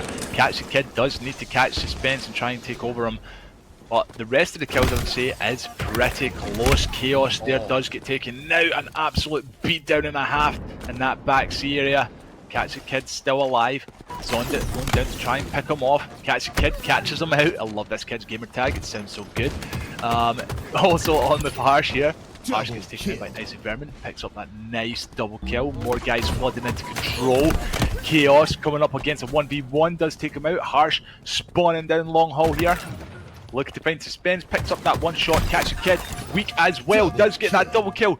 And Harsh looking to try and regain his shield. He's not rushing too much. He's not going for flashy gameplay. He is just looking to stay alive, but TK2 takes him out, no problem. Yeah, indeed. Keep it simple, stupid. Some good old-fashioned classic Halo. No need to overcomplicate yourself in these instances. You've got to stay within the complexity of the Chaos. Chaos also on 31 kills. Speak of the devil himself. That's 3 players now tied for that coveted first spot as we have 50 seconds, a little bit less than that to work with in this first installment of Recharge. A tricky engagement for Suspense to piece together, but damn, TK2 shuts him down, only revealing a pixel of his melon for bursting that of his opponent. Catch the Kid as well. Oh, that's unfortunate for, I believe that was Suspense. Having some technical issues and dropping the lobby, but it's a little bit too far in, so I think we'll have to unfortunately wave goodbye to him for the remainder of the day. Not exactly the kind of thing that you want to see after putting up quite a stellar performance, but that does mean that from these remaining 7, only 1 will be eliminated, and it looks like that's probably going to be Catch the Kid. Only 1 kill behind Zondit as we hit 000. That Suspense, I don't know if he lagged out, I don't know if it was a rage quit, I don't know if his PC crashed. It looked like he was kind of in mid-fight there when before he lagged out. We're going to have to find out that. Suspense obviously being the Bukie Beatdown 7 champion from the last one. Unfortunately, I don't know if he had some sort of technical issue there, but it looks like he was sitting here with 20 kills, looking like he was going to be eliminated anyway with the time remaining on the scoreboard. But Catch the Kid Oh, Catch the Kid is unfortunately going to be eliminated, along with Suspense. And an unfortunate play, because Catch the Kid was playing so well in my eyes in the Bucky Christmas Beatdown. A big, massive GG's to you both. Suspense being the previous Bucky Beatdown 7 champion, and obviously Catch the Kid, who came in here, and both players putting up an amazing performance. Guys, thank you for playing in the Bucky Christmas Beatdown. I hope you all have a Merry Christmas, and don't be disheartened. You did get that top 8 spot. Now, Tudor, we are down to our 6 players on recharge, double elimination. Oh, it's getting spicy. It's getting spicy, and it's getting so damn close to the grand final. This is where it starts getting serious.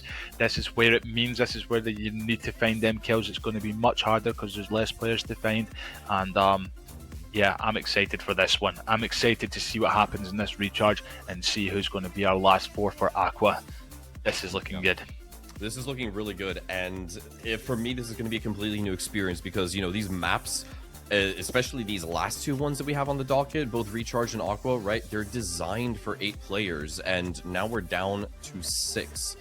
And that's going to change how we play things just a little bit, because suddenly you feel like you might have a little bit more breathing room. You might feel like you have some extra space to potentially get away with a cheeky grab of that active camo. Same thing goes for the grapples, and same thing goes for that shock rifle. So there's going to be a very interesting balance that these players must find when it comes to how much aggression do I actually want to present in this instance, and how am I going to sort of like revel in that silence, because I'm just seeing fewer players shoot. Either way, we're going to see it all unravel. Zondit to go down as well at the hands of a plasma grenade, and everyone is sat on an even 1 kill, 1 death, and things are only going to ramp up from here. Yeah, and you spoke about aggression there, Tudor. I think with this, oh my god, beautiful double kill there from Zondit, man. But yeah, with the aggression, I feel like these players are wanting to be playing aggressive, but not too aggressive, you know, because you could get that player like Zondit who managed to catch a nice double kill there. He was just at the, you know, the right place at the right time, watching players battle it out, and then he just goes in there and cleans up them kills. You know, easy 2 kills for him, and you know, great plays from him there all round. But we are on screen with TK2, looking to go up against Icy Vermin, does get that trade. We're now back on with the Zondit, and as you can see, Tudor, these score lines are going to be a lot closer than what we have previously seen. Now Chaos going to be in a sticky situation, does get pinched. Zondit, and I believe that was Chaos who was in there, so unfortunately does get taken out. Zondit looking to try and stay alive, but is unfortunately taken out. Harsh looking to try and get some wins, try and get some dubs, try and get some kills, pushing Chaos. Chaos gets the frag grenade out and does take him out. But yeah, look at this play. Beautiful double kill. Like I said, Zondit again in a good position here, sitting that top gold side, does get an easy double kill. This is the angles we're looking for. Yeah, Zondit did find a really good nade over there, but didn't commit to the gunfight instead. Good decision to try to hightail it out of there. Does find 1 assist, but directly up above, he knows the danger is close. Instead, it's going to be from afar that he gets taken down. Players dropping like flies left, right, and center. Nicely put together. Double for Chaos right there. Tossing out those nades as deterrents, and Harsh. Yeah, he's going to be happy with the trade in that instance, knowing that he did not have Peeker's advantage going through that clamber. Icy Vermin does manage to narrowly get away with that by the skin of his teeth. A moment to recharge and potentially find Harsh, who should be on very, very low HP right here. He's got to commit to this. Yeah, he's going to go for the chase, but it looks like Harsh does try and get away with his life, does pull out that commando, but Harsh getting the trade, but we do have that camo in play. Like TK2 does, did he burn it? No, it's still there. This camo is up for grabs. Zondit does get it, he does get a double kill, but it's unfortunately taken out. It's still up? It's still there, it's still there, it's still good to go. He's now coming up against Harsh. It's the battle for the camo, we know it's there, it's sitting on C stairs. These players will be wanting it, and there's Zondit again, knowing that it's there. Zondit now playing camo, now being a sneaky beaver. Coming up against TK2 with the back smack, takes him out. Sit down, TK2, you can't see me. Going to play nice and sneaky again, here he comes. And TK2 with the camo eyes, and does take him out. Great plays there from the man himself. And we're now on with screen with Ash and Reese sitting here top A. with his 8 kills. Scoreline looking very close for all these players. Ashen Reese with the perfect kill. TK2 looking to make that push, takes him out no problem. Nice battle here on the Dorito side. And Harsh coming in, looking to try and take out TK2. Gets him out, no problem. Harsh sitting here full shield, ready to go again. Even though TK2 doesn't have the best scoreline to speak of at 10 and 12, he's had some wondrous 1v1s over the course of Recharge thus far. And there's still 6 minutes of play left as we are inching towards that halfway mark on the timer. From afar, that's an easy find for Harsh. Chaos, though. Harsh is going to think twice about peeking that, but he's got other things to worry about. Another pounding headache that he would have wanted some paracetamol for, but unfortunately gets taken down, so I guess that also takes care of your headache in one way. Harsh now stuck and caught behind that pillar. This should be easy for TK2. Nearly bottles it, but I shouldn't be doubting a player of this caliber at the end of the day. No, these players are at a high caliber, performance right now. As you can see, TK2 with those ones, but unfortunately does get taken out by Ashen Reese. Zondit sitting here with 13 kill. Chaos sitting there with the 16, looking comfortable in this lobby. Zondit does get the beatdown, but is unfortunately taken out. TK2, nice 1v1 situation here, does get the trade. We're now on with Chaos, the leading man, the man who's leading this game, alongside with Zondit. Look to try and win against Ashen Reese, but Ashen Reese with the beautiful wiggle takes him out. TK2 flooding it. You can see how aggressive TK2 is playing as well. He is playing super aggressive right now, which is really good to see. He knows he needs to play aggressive right now because he needs those kills. Exactly. You need to try to make the magic happen. You've got to sort of manifest these performances, especially when the tough gets going. You will be traded off, TK2, but he's no longer in the danger zone. It's actually Icy Vermin and Ashen Reese that are stuck on 12 and 14 respectively as well. The gap between the bottom and top fragger, it's only at about 4, so this game is already getting extremely tight, and it's going to be so hard to separate these 6 players and then the 4 afterwards. I think we're going to come down to the narrowest of margins by the time that the dust settles. Yeah, but for now, absolutely. Harsh is going to enjoy the silence for a few moments longer, but he's looking to break it. Absolutely, and I agree with you on that one with the margins, man. It's looking like a very, very close lobby. Like you can see Icy Vermin, Ashen Reese their time with the 14 now. Ashen Reese, sorry, Icy Vermin on the 15. But the scoreline's close to there. And this is when it comes down to it. All these players are roughly the same kind of skill gap, you could say. You do have maybe that odd underdog in there, but they all know what they're doing. They know this map at the back of their hand. They could probably play it with their eyes closed. And we're seeing some beautiful situations like this, looking like he was trying to get a double, but unfortunately was taken out. Harsh here sitting with 18 kill, but Chaos still leading this lobby with 1 kill. Looks like it's going to be a big scrap area down by that control side. Chaos and Whirlpool trying to stay alive, tucked in on Dorito, but TK2 does get that cross on him. Chaos now having to retreat into orange pipes as Zondit goes down and gets that trade. And we're now back on with Harsh. Harsh looking like he's playing a little bit passive here. Looking to try and pick up them once. Unfortunately gets that taken out, but he knew that player was weak and he was using his knowledge to try and to make that push to finish that kill. Yeah, only 4 kills separates Chaos and Icy Vermin. TK2 does get the better of Harsh. Zondit, a little bit of ring around the rosy, but he's got the plasma pistol, narrowly sticks that frag. He could have gotten away with daylight robbery. TK2 does fall at the hands of Harsh, who is trying to fight for that coveted first spot. Give himself a bit of a safety net to work with, but does fall at the hands of Chaos, beaten down to a pulp. Zondit somehow gets away with the trade in that instance despite being dropped on TK2. Wow, he's got the active camo. We have seen one active camo be played out nearly to perfection as well. But this is going to get very, very interesting the longer that active camo progresses. Absolutely. And I just realised that we have Why Not Be Casting in the EHL lobby right now. He's sitting here watching this stream as we speak. If you don't know who Why Not Be Casting is, he is a HCS commentator, also LVT commentator, a big massive legend to Halo. Tony, welcome to the EHL stream, my guy. Thank you for being here on the Bukie Christmas Beatdown. I hope you're enjoying the show, my guy. And I hope you're enjoying some European Halo. But yeah, what a close lobby indeed, my guy. I'm glad to see you're here. And welcome to the EHL channel, my guy. Welcome. But yeah, back with Halo. We're now on with Zonda. Zonda is now trying to pick up a kill against Icy Vermin. Icy Vermin gets taken out.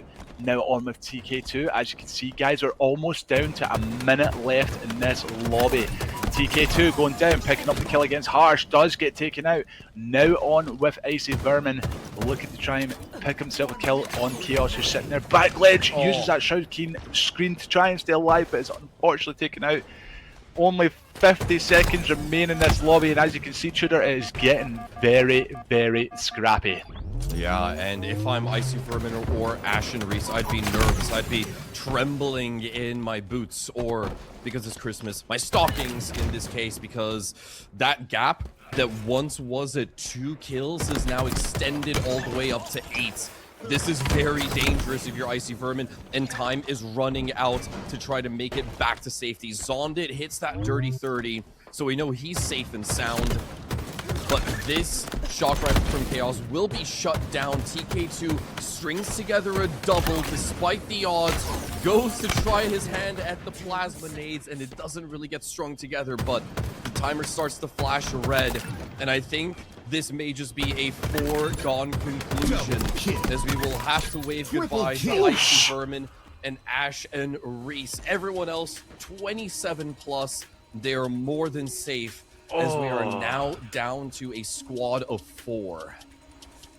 And Zonda with the massive triple kill there at the end, Tudor. Oh my god, what an absolute scrap that was. What an intense game that was. As you can see, we've got our scoreboard up here, and Icy Vermin and Ashen Reese will be eliminated from the Bukie Christmas Beatdown, ladies and gentlemen. A big massive GG's to them. Icy Vermin, Ashen Reese, I hope you guys have an amazing Christmas.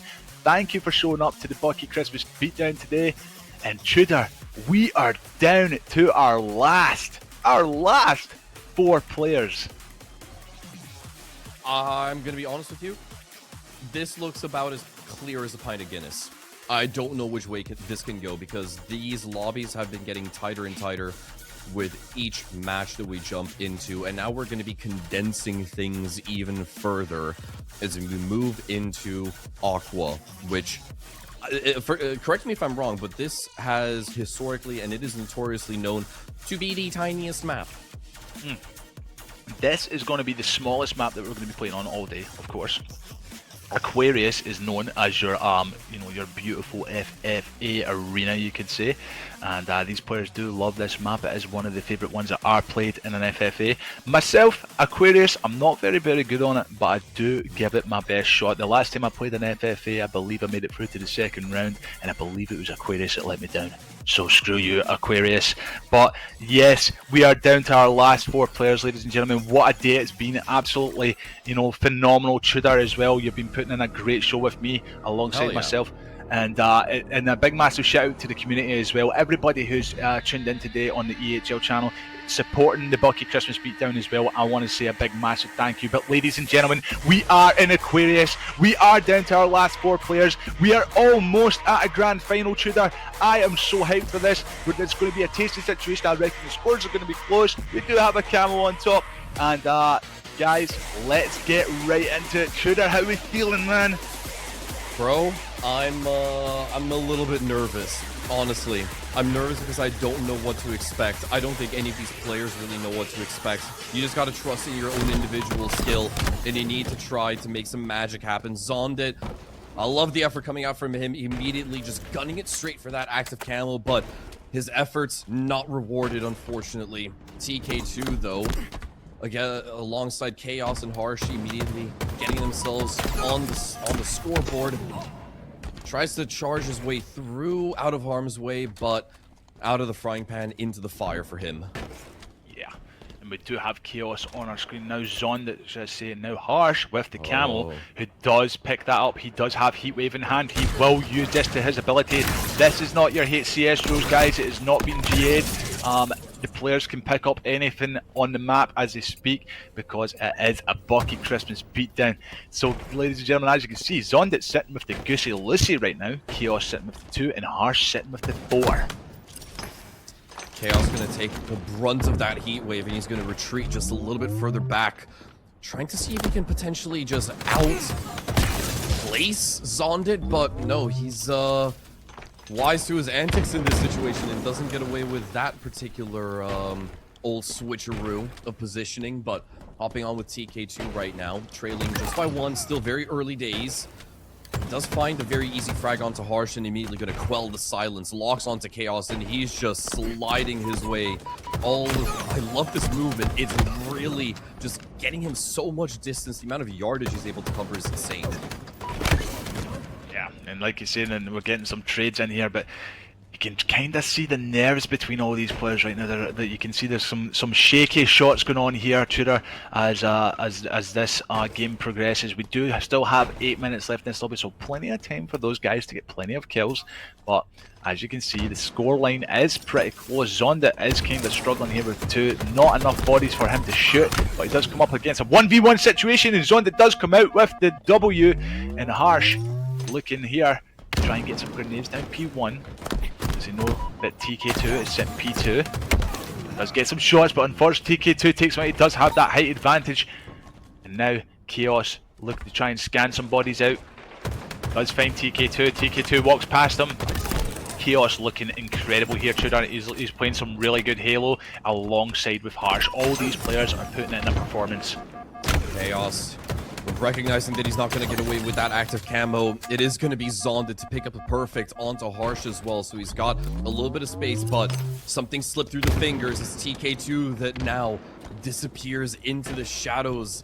He does slap that active camo on his chest, but read into by Harsh with eyes of a falcon. Chaos, the last person to fall in that exchange, as Zondis comes in to sweep through the rest of the crew, immediately nading out TK2 as well. Does find some purchase with those nades, and he's going to try to chase him down, but by now, he's already cleaned up. Yeah, nice 1v1 Zondit there with the perfect shot. Now looking to try and get his shields back. Does come up. TK2 does catch him out with the beautiful nade. Is he looking to pick it up? But TK2 does get away with his life there. Now Chaos with that battle rifle putting down those long range shots. Love to see it. Love to see the battle rifle in play. It's one of my favourite weapons in Halo. And Chaos looking to try and be aggressive here on that P side. TK2 was getting shot by 2 players there, but manages to stay alive. Looking to try and find himself a double kill. Does get that trade. And now TK2 and Harsh sitting here 10-10. And Chaos with the 8 and Zondit with the 6. Yeah, Zondit actually breaking even. He's got the most assists, so he's definitely contributing. He's active in every single engagement. He's just not getting rewarded with the frags, and that, you can't really let something like that demoralize you. But I understand that he might be a little bit frustrated where you're active in every single gunfight, and you're just not seeing that 100 points pop up on your screen, nor the final hit marker. But Chaos somehow managing to narrowly snatch survival from the jaws of death, but it was a very short-sighted attempt as he managed to charge his way through right into the open arms of another player. Zondit exchanges with Harsh, TK2 and Chaos now looking for one another. Yeah, a little bit of cat and mouse over there. Chaos, well actually not cat and mouse yet, but it's about to be. Chaos sitting here on that back blue trying to hide himself away. Does get that trade. Like we said, the trades are no problem if you're coming out of a kill and not need to worry, but I believe that camo will be in play just shortly. Now we have Zondit looking to try and push this yellow side. He knows there's a battle over there, but both players are taken out. Zondit probably in the best position right now here to try and win a camo. Looks like he's avoiding it. Looks like he's going to try and maybe peek. Try and get a shot on Chaos. Chaos jumping down onto car 1. Keeping himself alive. That camo is in play, Tudor. We will be keeping an eye out on this. Does get the beautiful double kill. Looking for the triple kill on TK2, but knows he is taken out. So now, Tudor, we have TK2 with camo. He's got a good second place lead right now. Well, sorry, second place, sitting here with his 13, looking to try and sniff out some more kills. Does spot Zondit. looking to see if he can try and get a little bit of a sneaky beaver over here. Does get Zondit on the back, takes him out. Kind of worried here for him, but he does manage to get hiding in the corner there to get that Camel back in play. Coming up against Chaos, wins another kill, and that's a perfect kill for TK2, looking strong. Now gained the lead, Tudor, which is looking amazing.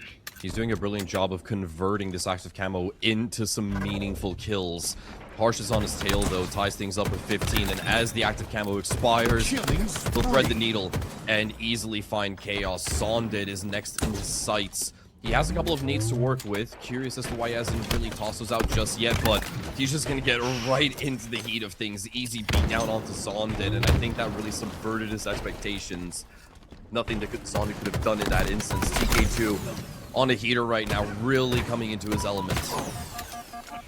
We have Zondit and Chaos battling it out here between them. Like, these guys need to get some more kills or they are going to be eliminated from the Bukie Christmas beatdown, because it's looking like Harsh and TK2 sitting here highly with their 18 and 16 kills, playing this game really well, and it's going in their favour as well with the amount of, you know, 1v1 situations as well. They're, you know, especially Harsh. Harsh has really impressed me this map. He seems to be, it seems like this map is just so comfortable for him, just the way he's playing it.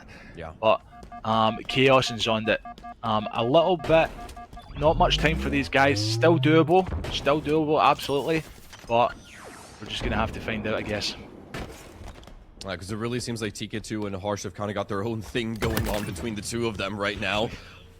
And they're just sort of like progressing together, and Zondit and Chaos are really struggling to find a couple of players. Zondit very uncomfortable with the silence, quickly broken though, but Chaos escapes his clutches narrowly. The active camo still up for grabs. This could be the change of pace that Zondit needs. Can he escape death is the question. No, Chaos was hot on his tail, but I'm still worried for Chaos because he's got a gap of 7 to make up for right now. Yeah, he does. He needs to make a bounce back there, and like you can see, he's trying. He's giving it his absolute all. But TK2 and Harsh just looking very strong in this lobby right now, Tudor. And you know, Chaos sitting with 14, just one behind Zondit. Same with Zondit. Zondit seems to be kind of pausing a little bit. He does get that kill for the 16, but we're on screen with Chaos sitting here, one shot, getting his shield back. Looking to try and sniff out Zondit. Potentially could be a trade here. No, it isn't. Zondit just says no and puts him down to the ground. And like I said, TK2, 22 kills. Harsh on the 19. Zondit potentially has the chance to bring it back to second place here, Tudor. This would be the comeback of the season if he's able to find one kill. He just needs to tie with Harsh, because he's beating him on death counts. You did mention the KD ratio is the tiebreaker should we have two players on an even score line. There's one for Zondit, so he's nearly out of the woods. There's a 20th kill locked in as we have 60 seconds left to play with. Massive. This is really big plays for Zondit right now. He is sitting with the 20 kills. He needs to keep this momentum going to try and stay in this Bukie Christmas beatdown. Harsh sitting with the 19 kills. Harsh obviously getting a little bit of a panic here, but you can see these players are starting to panic, making the sort of plays, throwing grenades out, trying to stay alive and trying to get those kills as they die. But unfortunately, Zondit did not trade out there. And now, as you can see, Tudor, Harsh sitting here with 22 kills. Zondit now needs at least 3 to get onto that second place route. Zondit unfortunately getting crossed across the map here with only 30 seconds left in the leaderboard. It is going to be between Zondit and Harsh. Harsh needing to try and find out, but TK2 sitting here on yellow court trying to stay alive. Zondit taking him out on that 22. Harsh and Zondit are now tying 22. Zondit with the 23 kills, looking to try and stay alive. Now on 24, Zondit on 24 kills, looking to try and find TK2. Zondit trying to stay alive, but does get taken out. Harsh needing 2 kills, 3 kills potentially to stay in that second place. 3 seconds left on the board. Ladies and gentlemen, Zondit done it. He takes that second place finish. Tudor, woo, what an amazing round. This has defied all expectations. Zondit, you can take a bow, lad. That was a wondrous comeback towards the very tail end. He was trailing. Him and Chaos, they were stuck together at the bottom of the barrel, and Zondit just manages to climb himself out of there a refreshing and revitalizing breath as he progresses. It's all down to him and TK2 ending things off with 1 kill between the two of them. And Harsh, he was on an absolute heater towards the very start, but he's going to be kicking himself to have thrown it away like that, to have squandered what was such a good lead. But versus a player like Zondit, sometimes these things just happen and you just have to sit there and accept it.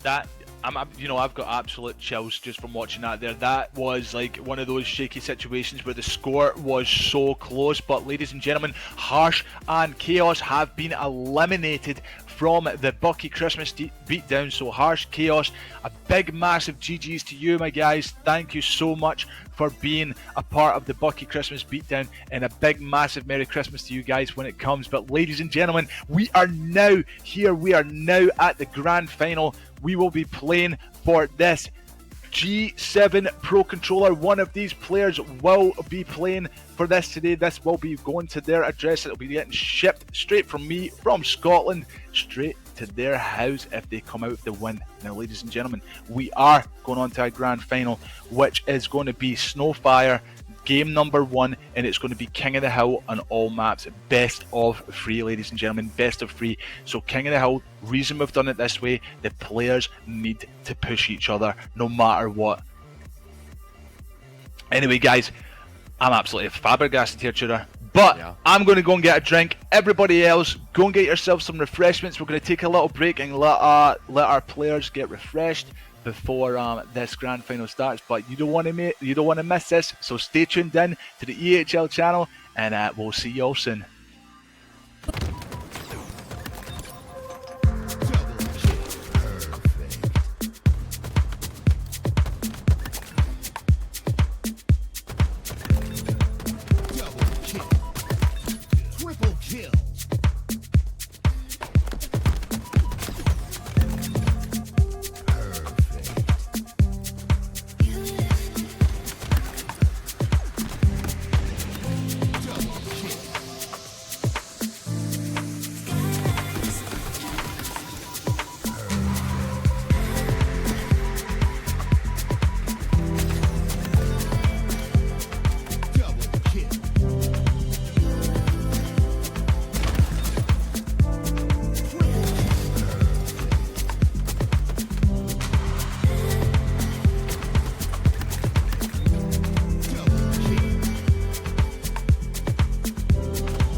Welcome everybody back to the Bukie Christmas Beatdown. It is now grand final time, ladies and gentlemen, and if you have missed it, you have been unfortunate because today has been some amazing Halo.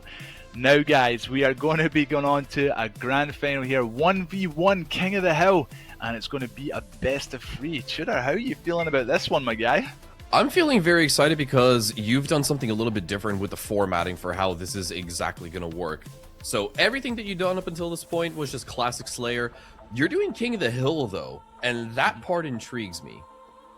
Yeah, I was talking with Infinity the other night here, and we were trying to think, how are we going to make this grand final tasty? Like, because the last time we'd done the 1v1, it felt like it was a bit too campy, a bit too boring, you know, that who get kill for kill, blah blah blah. But now we spiced it up, we put King of the Hill. Both players are going to have to push each other aggressively here to try and get that King of the Hill, try and get that point in their favour. So it's first to 4 to win, obviously, in King of the Hill, ladies and gentlemen. That's it, if you know how it works. King of the Hill is first to 4. So these players do have to battle it out and try and defend that hill as much as possible. So there's going to be a tasty 1v1 involved here, and it is a best of 3. So these guys could take it all the way to map number 3. So map number 1 is going to be Snowfire, then map number 2 is going to be on the streets, and then map number 3 will be back to Snowfire.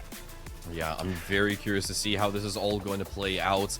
And I'm very curious to see what Snowfire actually looks like, because it has this sort of like aesthetic copy of Livefire recently been added this year, or has it already been there from previous Christmas events? So this map was added, I don't know, maybe a couple of years ago now for like the Christmas. They done like so Halo done like a sort of Christmas event, and then they added this map in. So I've done a 1v1 on this before. I'm sure I've done it a couple of years ago with the previous Bukie Beatdowns. But these guys will be battling out on this beautiful snowy map for the G7 Pro controller, ladies and gentlemen. So they will be fighting for a really good controller, brand new, fresh in the box right here, Mr. Tudor. There it is, as you can see. So it's gorgeous. got a beautiful black and red. It's absolutely stunning. And this controller is definitely recommended by a lot of pros that use it themselves. It's a successful controller. I've never used one before, but I have held one, and then I thought to myself, I asked for one for Santa Claus, so I'm hoping to try and get one for Christmas as well. So hopefully my missus, if she's listening on stream, I would love a G7 Pro controller for Christmas, please. So yeah, so these guys will be lucky and to walk away with this prize if they win it today. And guys, because of the time of day it is, it's 3:15, this will be shipped today. But here we are in the grand final, guys. We are on Livefire, or should I say Snowfire, and it is going to be the best 2-4 on this King of the Hill. Yeah, pay no attention to the VT, by the way. This is just regular Livefire. It should all look like a winter wonderland when we boot up into the game, but I'm pumped. You're pumped. It's down to our final 2 players that have been with us since the very beginning when we still had 24. It is TK2 and Zonda that have made it to the end of this particular gauntlet. King of the Hill. There is no comfort to be found. You just have to duke it out. Opening engagement goes the way of TK2, and that's going to fill him with confidence. Yeah, and as you can see, guys, both players having to push for that hill straight off the bat. Now TK2 is now sitting here in the hill looking to try and stay alive. Zonda is now made that kill, and as you can see, guys, this is how we wanted to play. Zonda is now got that hill. He needs to try and stay in it as long as he can to try and get that first point. Tudor, it's exciting because these guys have to push each other so much. There's not going to be much time to breathe as these players need to secure this hill. Feels like everything's already on a knife edge with every single engagement, with every single grenade that gets thrown. It might feel like death is knocking on your own personal little door. But the first hill is steadily building up some progress. TK2 the first to progress past that halfway point, but Zonded immediately charging on through a battering ram into TK2's own domicile, but he gets away with it somehow. That is a ridiculous turn on that will inch TK2 closer to getting this first hill. And you know, I'm absolutely laughing here with the amount of trash talk that's coming between these two players. Both friends indeed, so don't worry about that. These guys are just putting up a show for our community and for our audience. And you can see this has been a tasty 1v1 so far. Now Zondit in the hill. TK2 has only got a little sliver of that hill to get, but now Zondit now needs to defend the hill, Tudor. As you can see, TK2 making that push, trying to stay alive while he win that fight. Both 1v1 with the repulse. I don't know if he wants to do that. He needs to get back in the hill to secure it. Stay in the hill. He's now going back into the 1v1 situation. Does get that kill on TK2. And Zondit looking like he might have the chance to get this next hill. As you can see, guys, it is a 4-second respawn time, so it is going to be a lot quicker. So these guys need to battle it out. TK2 just getting that 1 point. And Zondit taken out. Oh, I feel for Zondit right there. I knew what he was trying to do, trying to buy himself some extra time to get those shields back up, but TK2 was too close on the progress, and this is a very sticky situation for the both of them. Nades are being exchanged, and the rounds, though, it's TK2 to find the crucial shot. The S7 still remains completely untouched, glistening as if it's factory new, but TK2 is more than happy to just take up all of this free progress. Zondit as well, now looking for the engagement, but it doesn't go his way. TK2 once again doubling the kill count that Zondit has put. And as you can see, TK2 is sitting here with 6 kills and Zondit with the 3. Zondit, so TK2 now knows he can play around this hill. He's going to try and find Zondit, and Zondit trying to catch him off with these grenades, but now it is reversed. Zondit's now trying to take control of the hill, but he knows that TK2 is now in that position to try and slay. You can see there's a bit of a standoff here, but Zondit doesn't want this. He needs to try and get that hill because he hasn't got a lot of time to play with. So a little bit of wiggle here from both players. TK2 going up that sniper tower, looking to find each other. They do. Zondit gets that kill. Now's his chance to jump into that hill and get that defense on the go. Yeah, he needs to get himself this point right now. You don't want to be trailing too early on. Zondit has put a wondrous performance over the course of today. He's looking to potentially close off at least this one hill. Obviously, you know, the respawn time, it does affect how much time you can actually spend on these hills. And even exchange, look at that. So the hill remains naked, and it's actually TK2 that spawns, I think, a little bit closer this time around.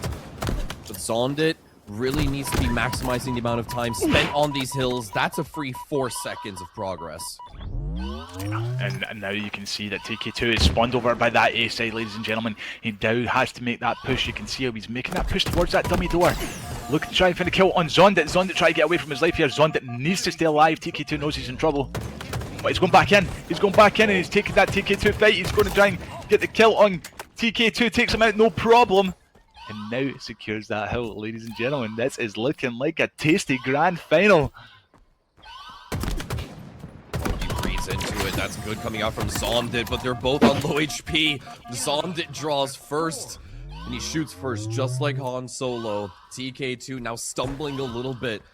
He's let it slip through his fingers, but there's still plenty of time to recover. But this first hill, the second hill, it's definitely going to Zondit. No argument about this one.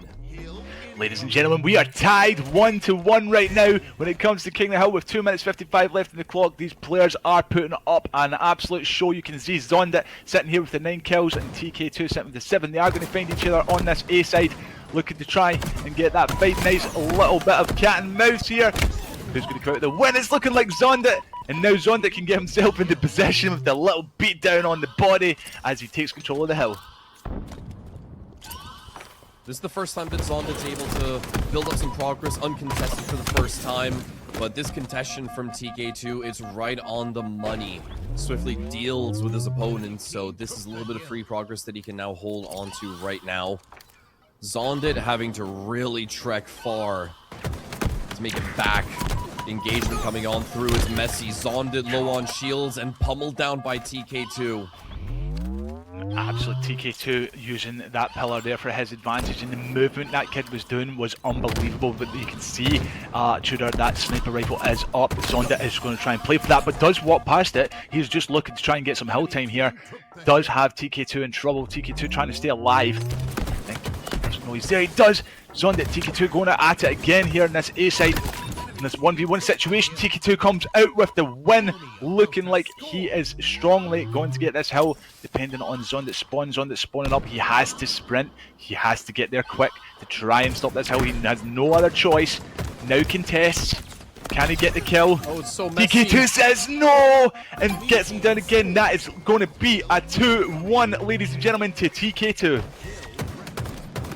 Zondit on the sniper. I'm going to drop through the vents with a parting gift. The frag grenade left TK2 on minimal HP, but the shields are back up.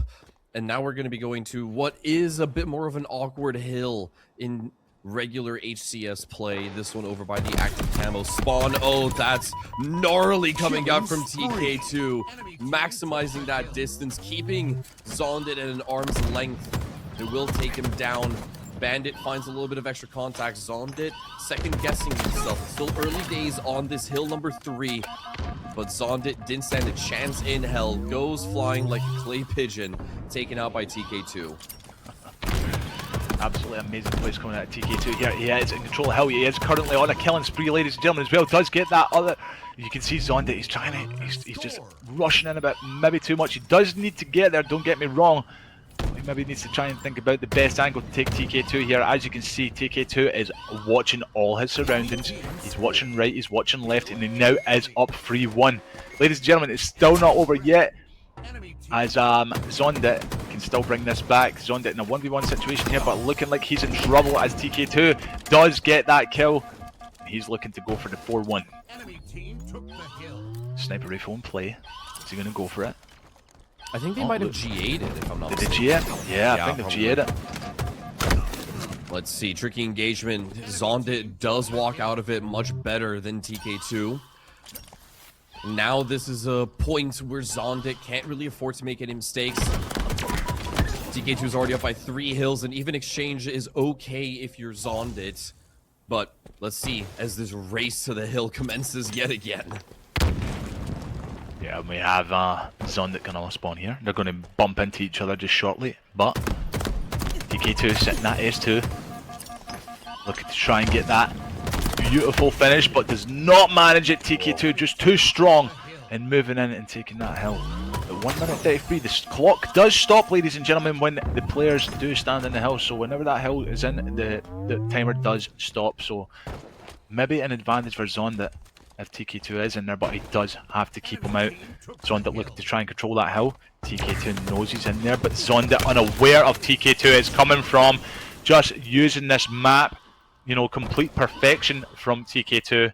He's moving around the map, using it really good to his advantage. Now we're getting shot in the back by Zondit. Zondit now takes him out. We're now in the hill with Zondit. I do really like this playstyle coming out from TK2, remaining as mobile as possible, trying to keep Zondit second guessing himself. Nade spam coming on through, and Zondit, he's got roughly the same thing going through his mental. Plasma grenades to work with, but they're nowhere near their mark, so he's got to do it the old-fashioned way with the bandit. He knows exactly where TK2 is. The shots, they're scrappy, they're kind of all over the place, but Zondit needs to get a move on right now. Does manage to narrowly collect the frag all to himself. And now TK2 has the potential to spoil the party and take map 1, but Zondit gets off the hill. That could have been a mistake. Zondit doesn't make it back in time, potentially digging his own grave, and TK2 will happily take that on the silver platter. Oh, no, Zondit just didn't know where he was going to spawn there. You could see he was looking towards that A side, and then he thought, no, maybe he was coming from C, and then unfortunately TK2 obviously landing them shots, and you know, Zondit just panicked. He panicked and moved away. But ladies and gentlemen, we are going to go on to a map number 2, which is on the streets. TK2 leading that 1-0 victory. If he wins this map, he wins the G7 Pro Controller.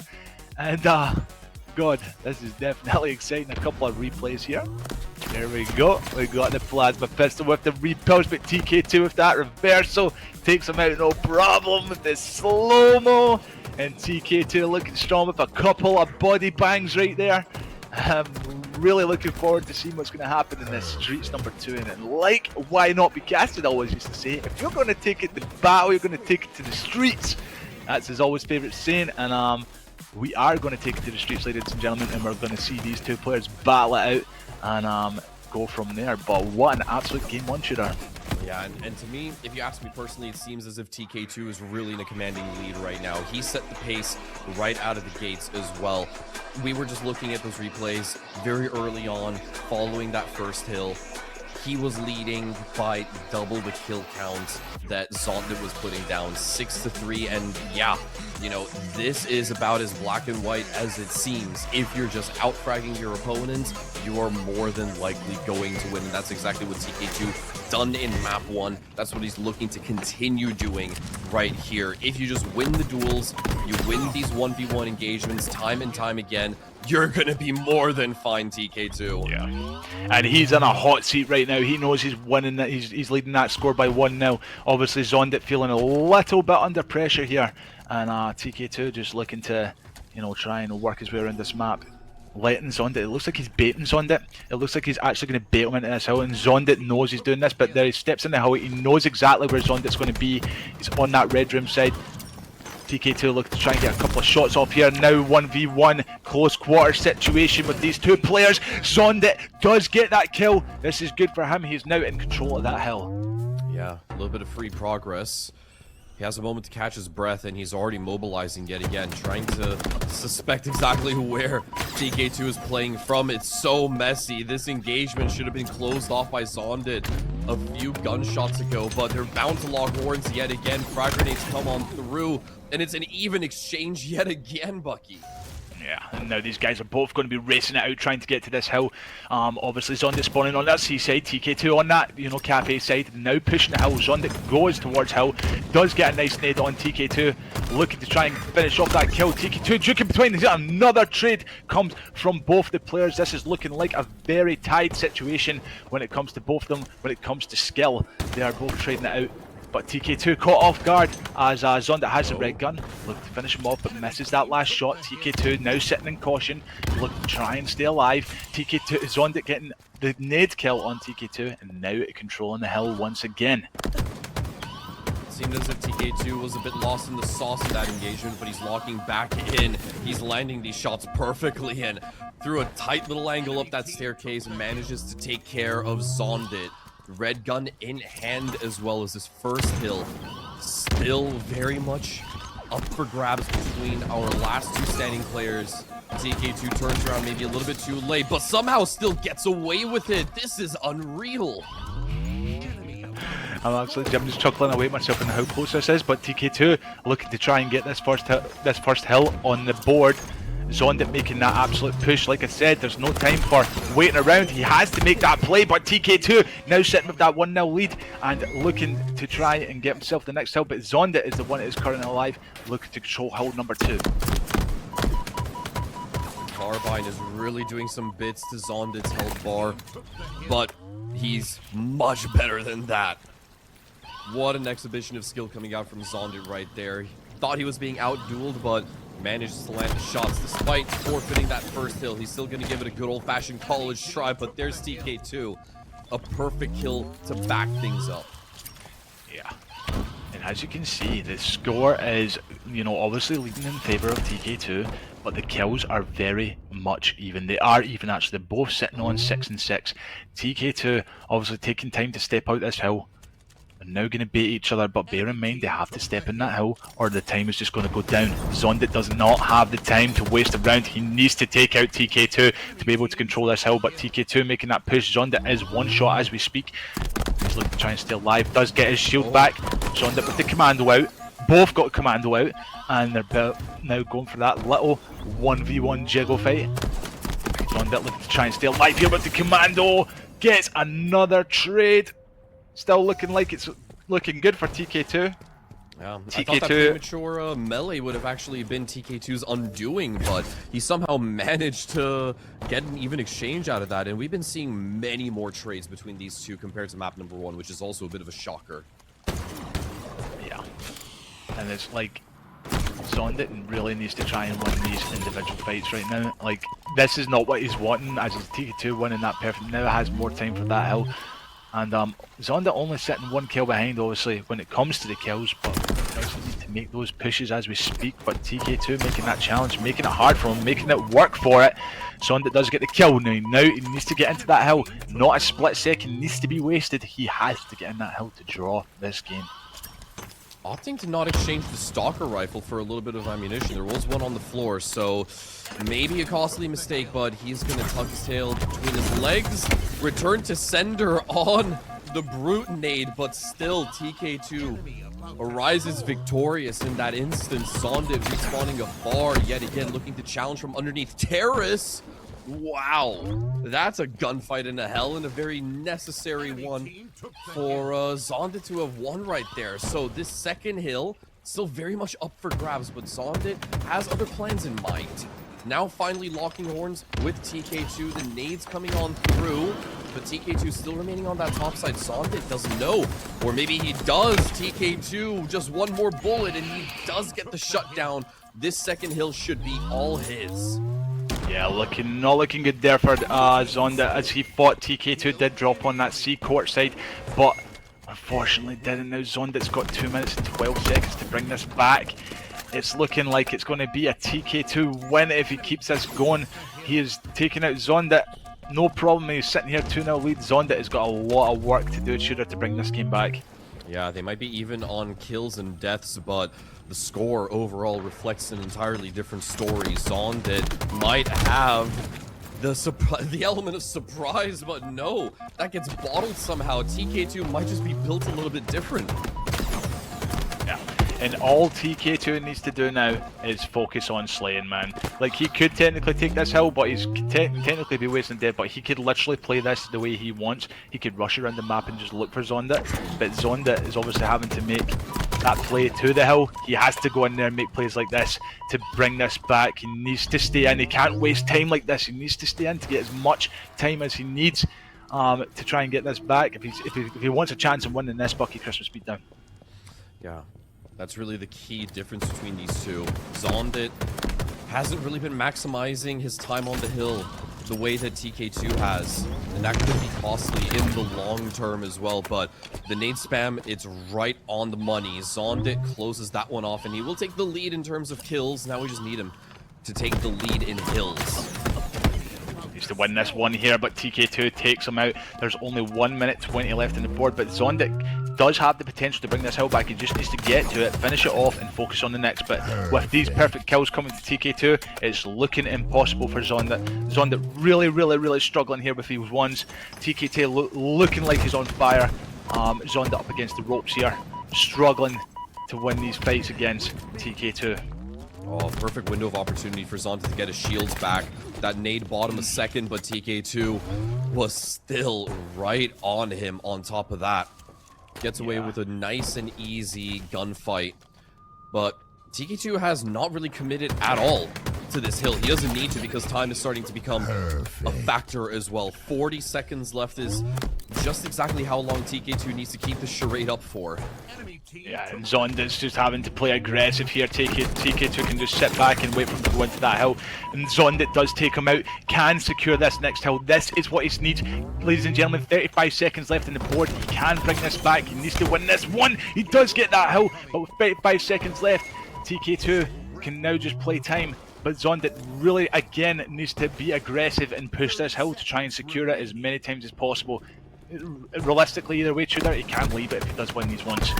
Realistically, if you don't win your ones, there's no chance in hell you're gonna even get to a map 3. Zondit needs to be pixel perfect on each of these engagements in the next 15 seconds, but TK2 has the upper hand. No! The plasma stick at the very last possible moment may have bought Zondit a window of opportunity, but from this point onwards, one mistake means a loss, and that is it. Zondit realizes that he has to accept his own fate, looked in the wrong place.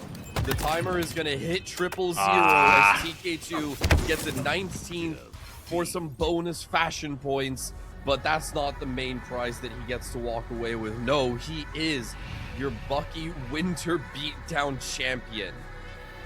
Ladies and gentlemen, a big, massive congratulations to TK2 as in Kami for winning this Bucky Christmas beatdown. Ladies and gentlemen, this man was up to 4 o'clock in the morning playing 8s He was playing 8s. And he comes on and he just absolutely comes in and kills it and plays, you know, wins a Bucky Christmas beatdown. A big, massive, huge GG's to our grand finalists, Zonda and TK2.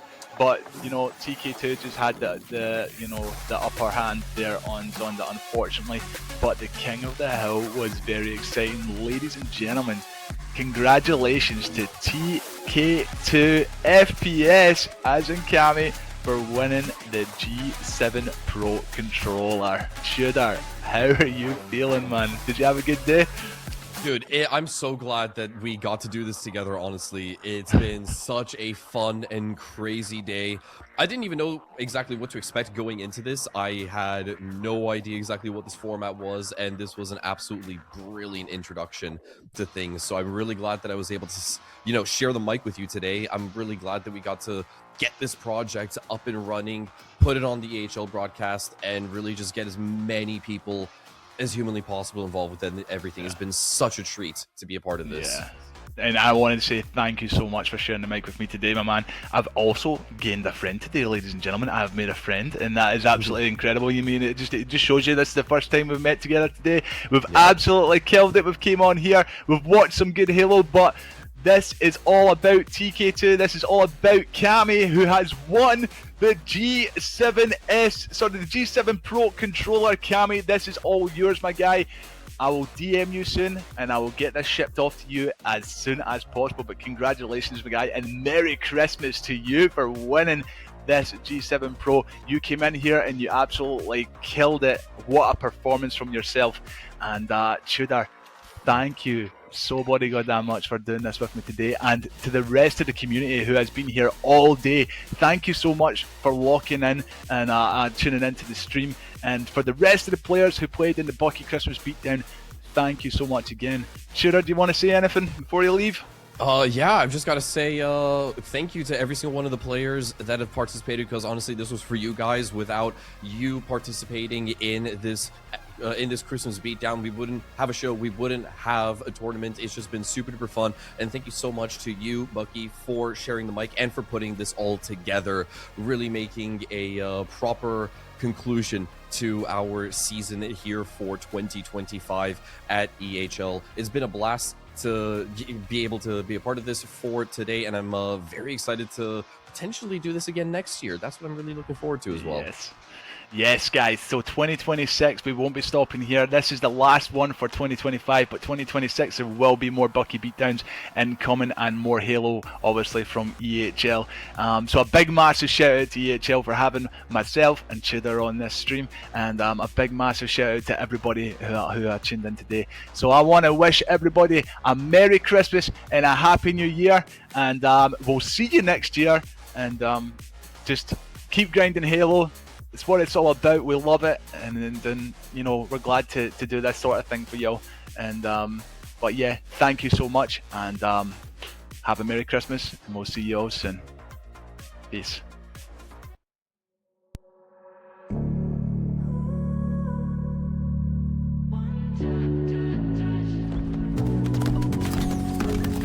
Found me right here. I'm running out of air. Coming up from the deep. Drowning right here. But you're the one who cared. Showing up like you did. No matter what I said or did, you breathe me back to life. Felt like I was dead inside, but you breathe me back to life. One touch, and I am back like I never.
touch.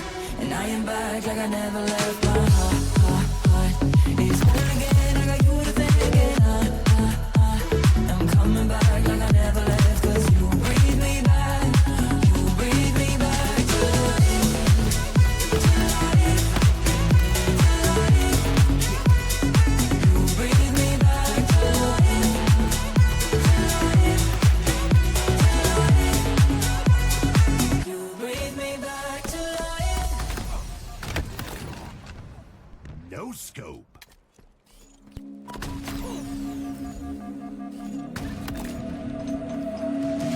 What's it gonna take for you to ever let it go?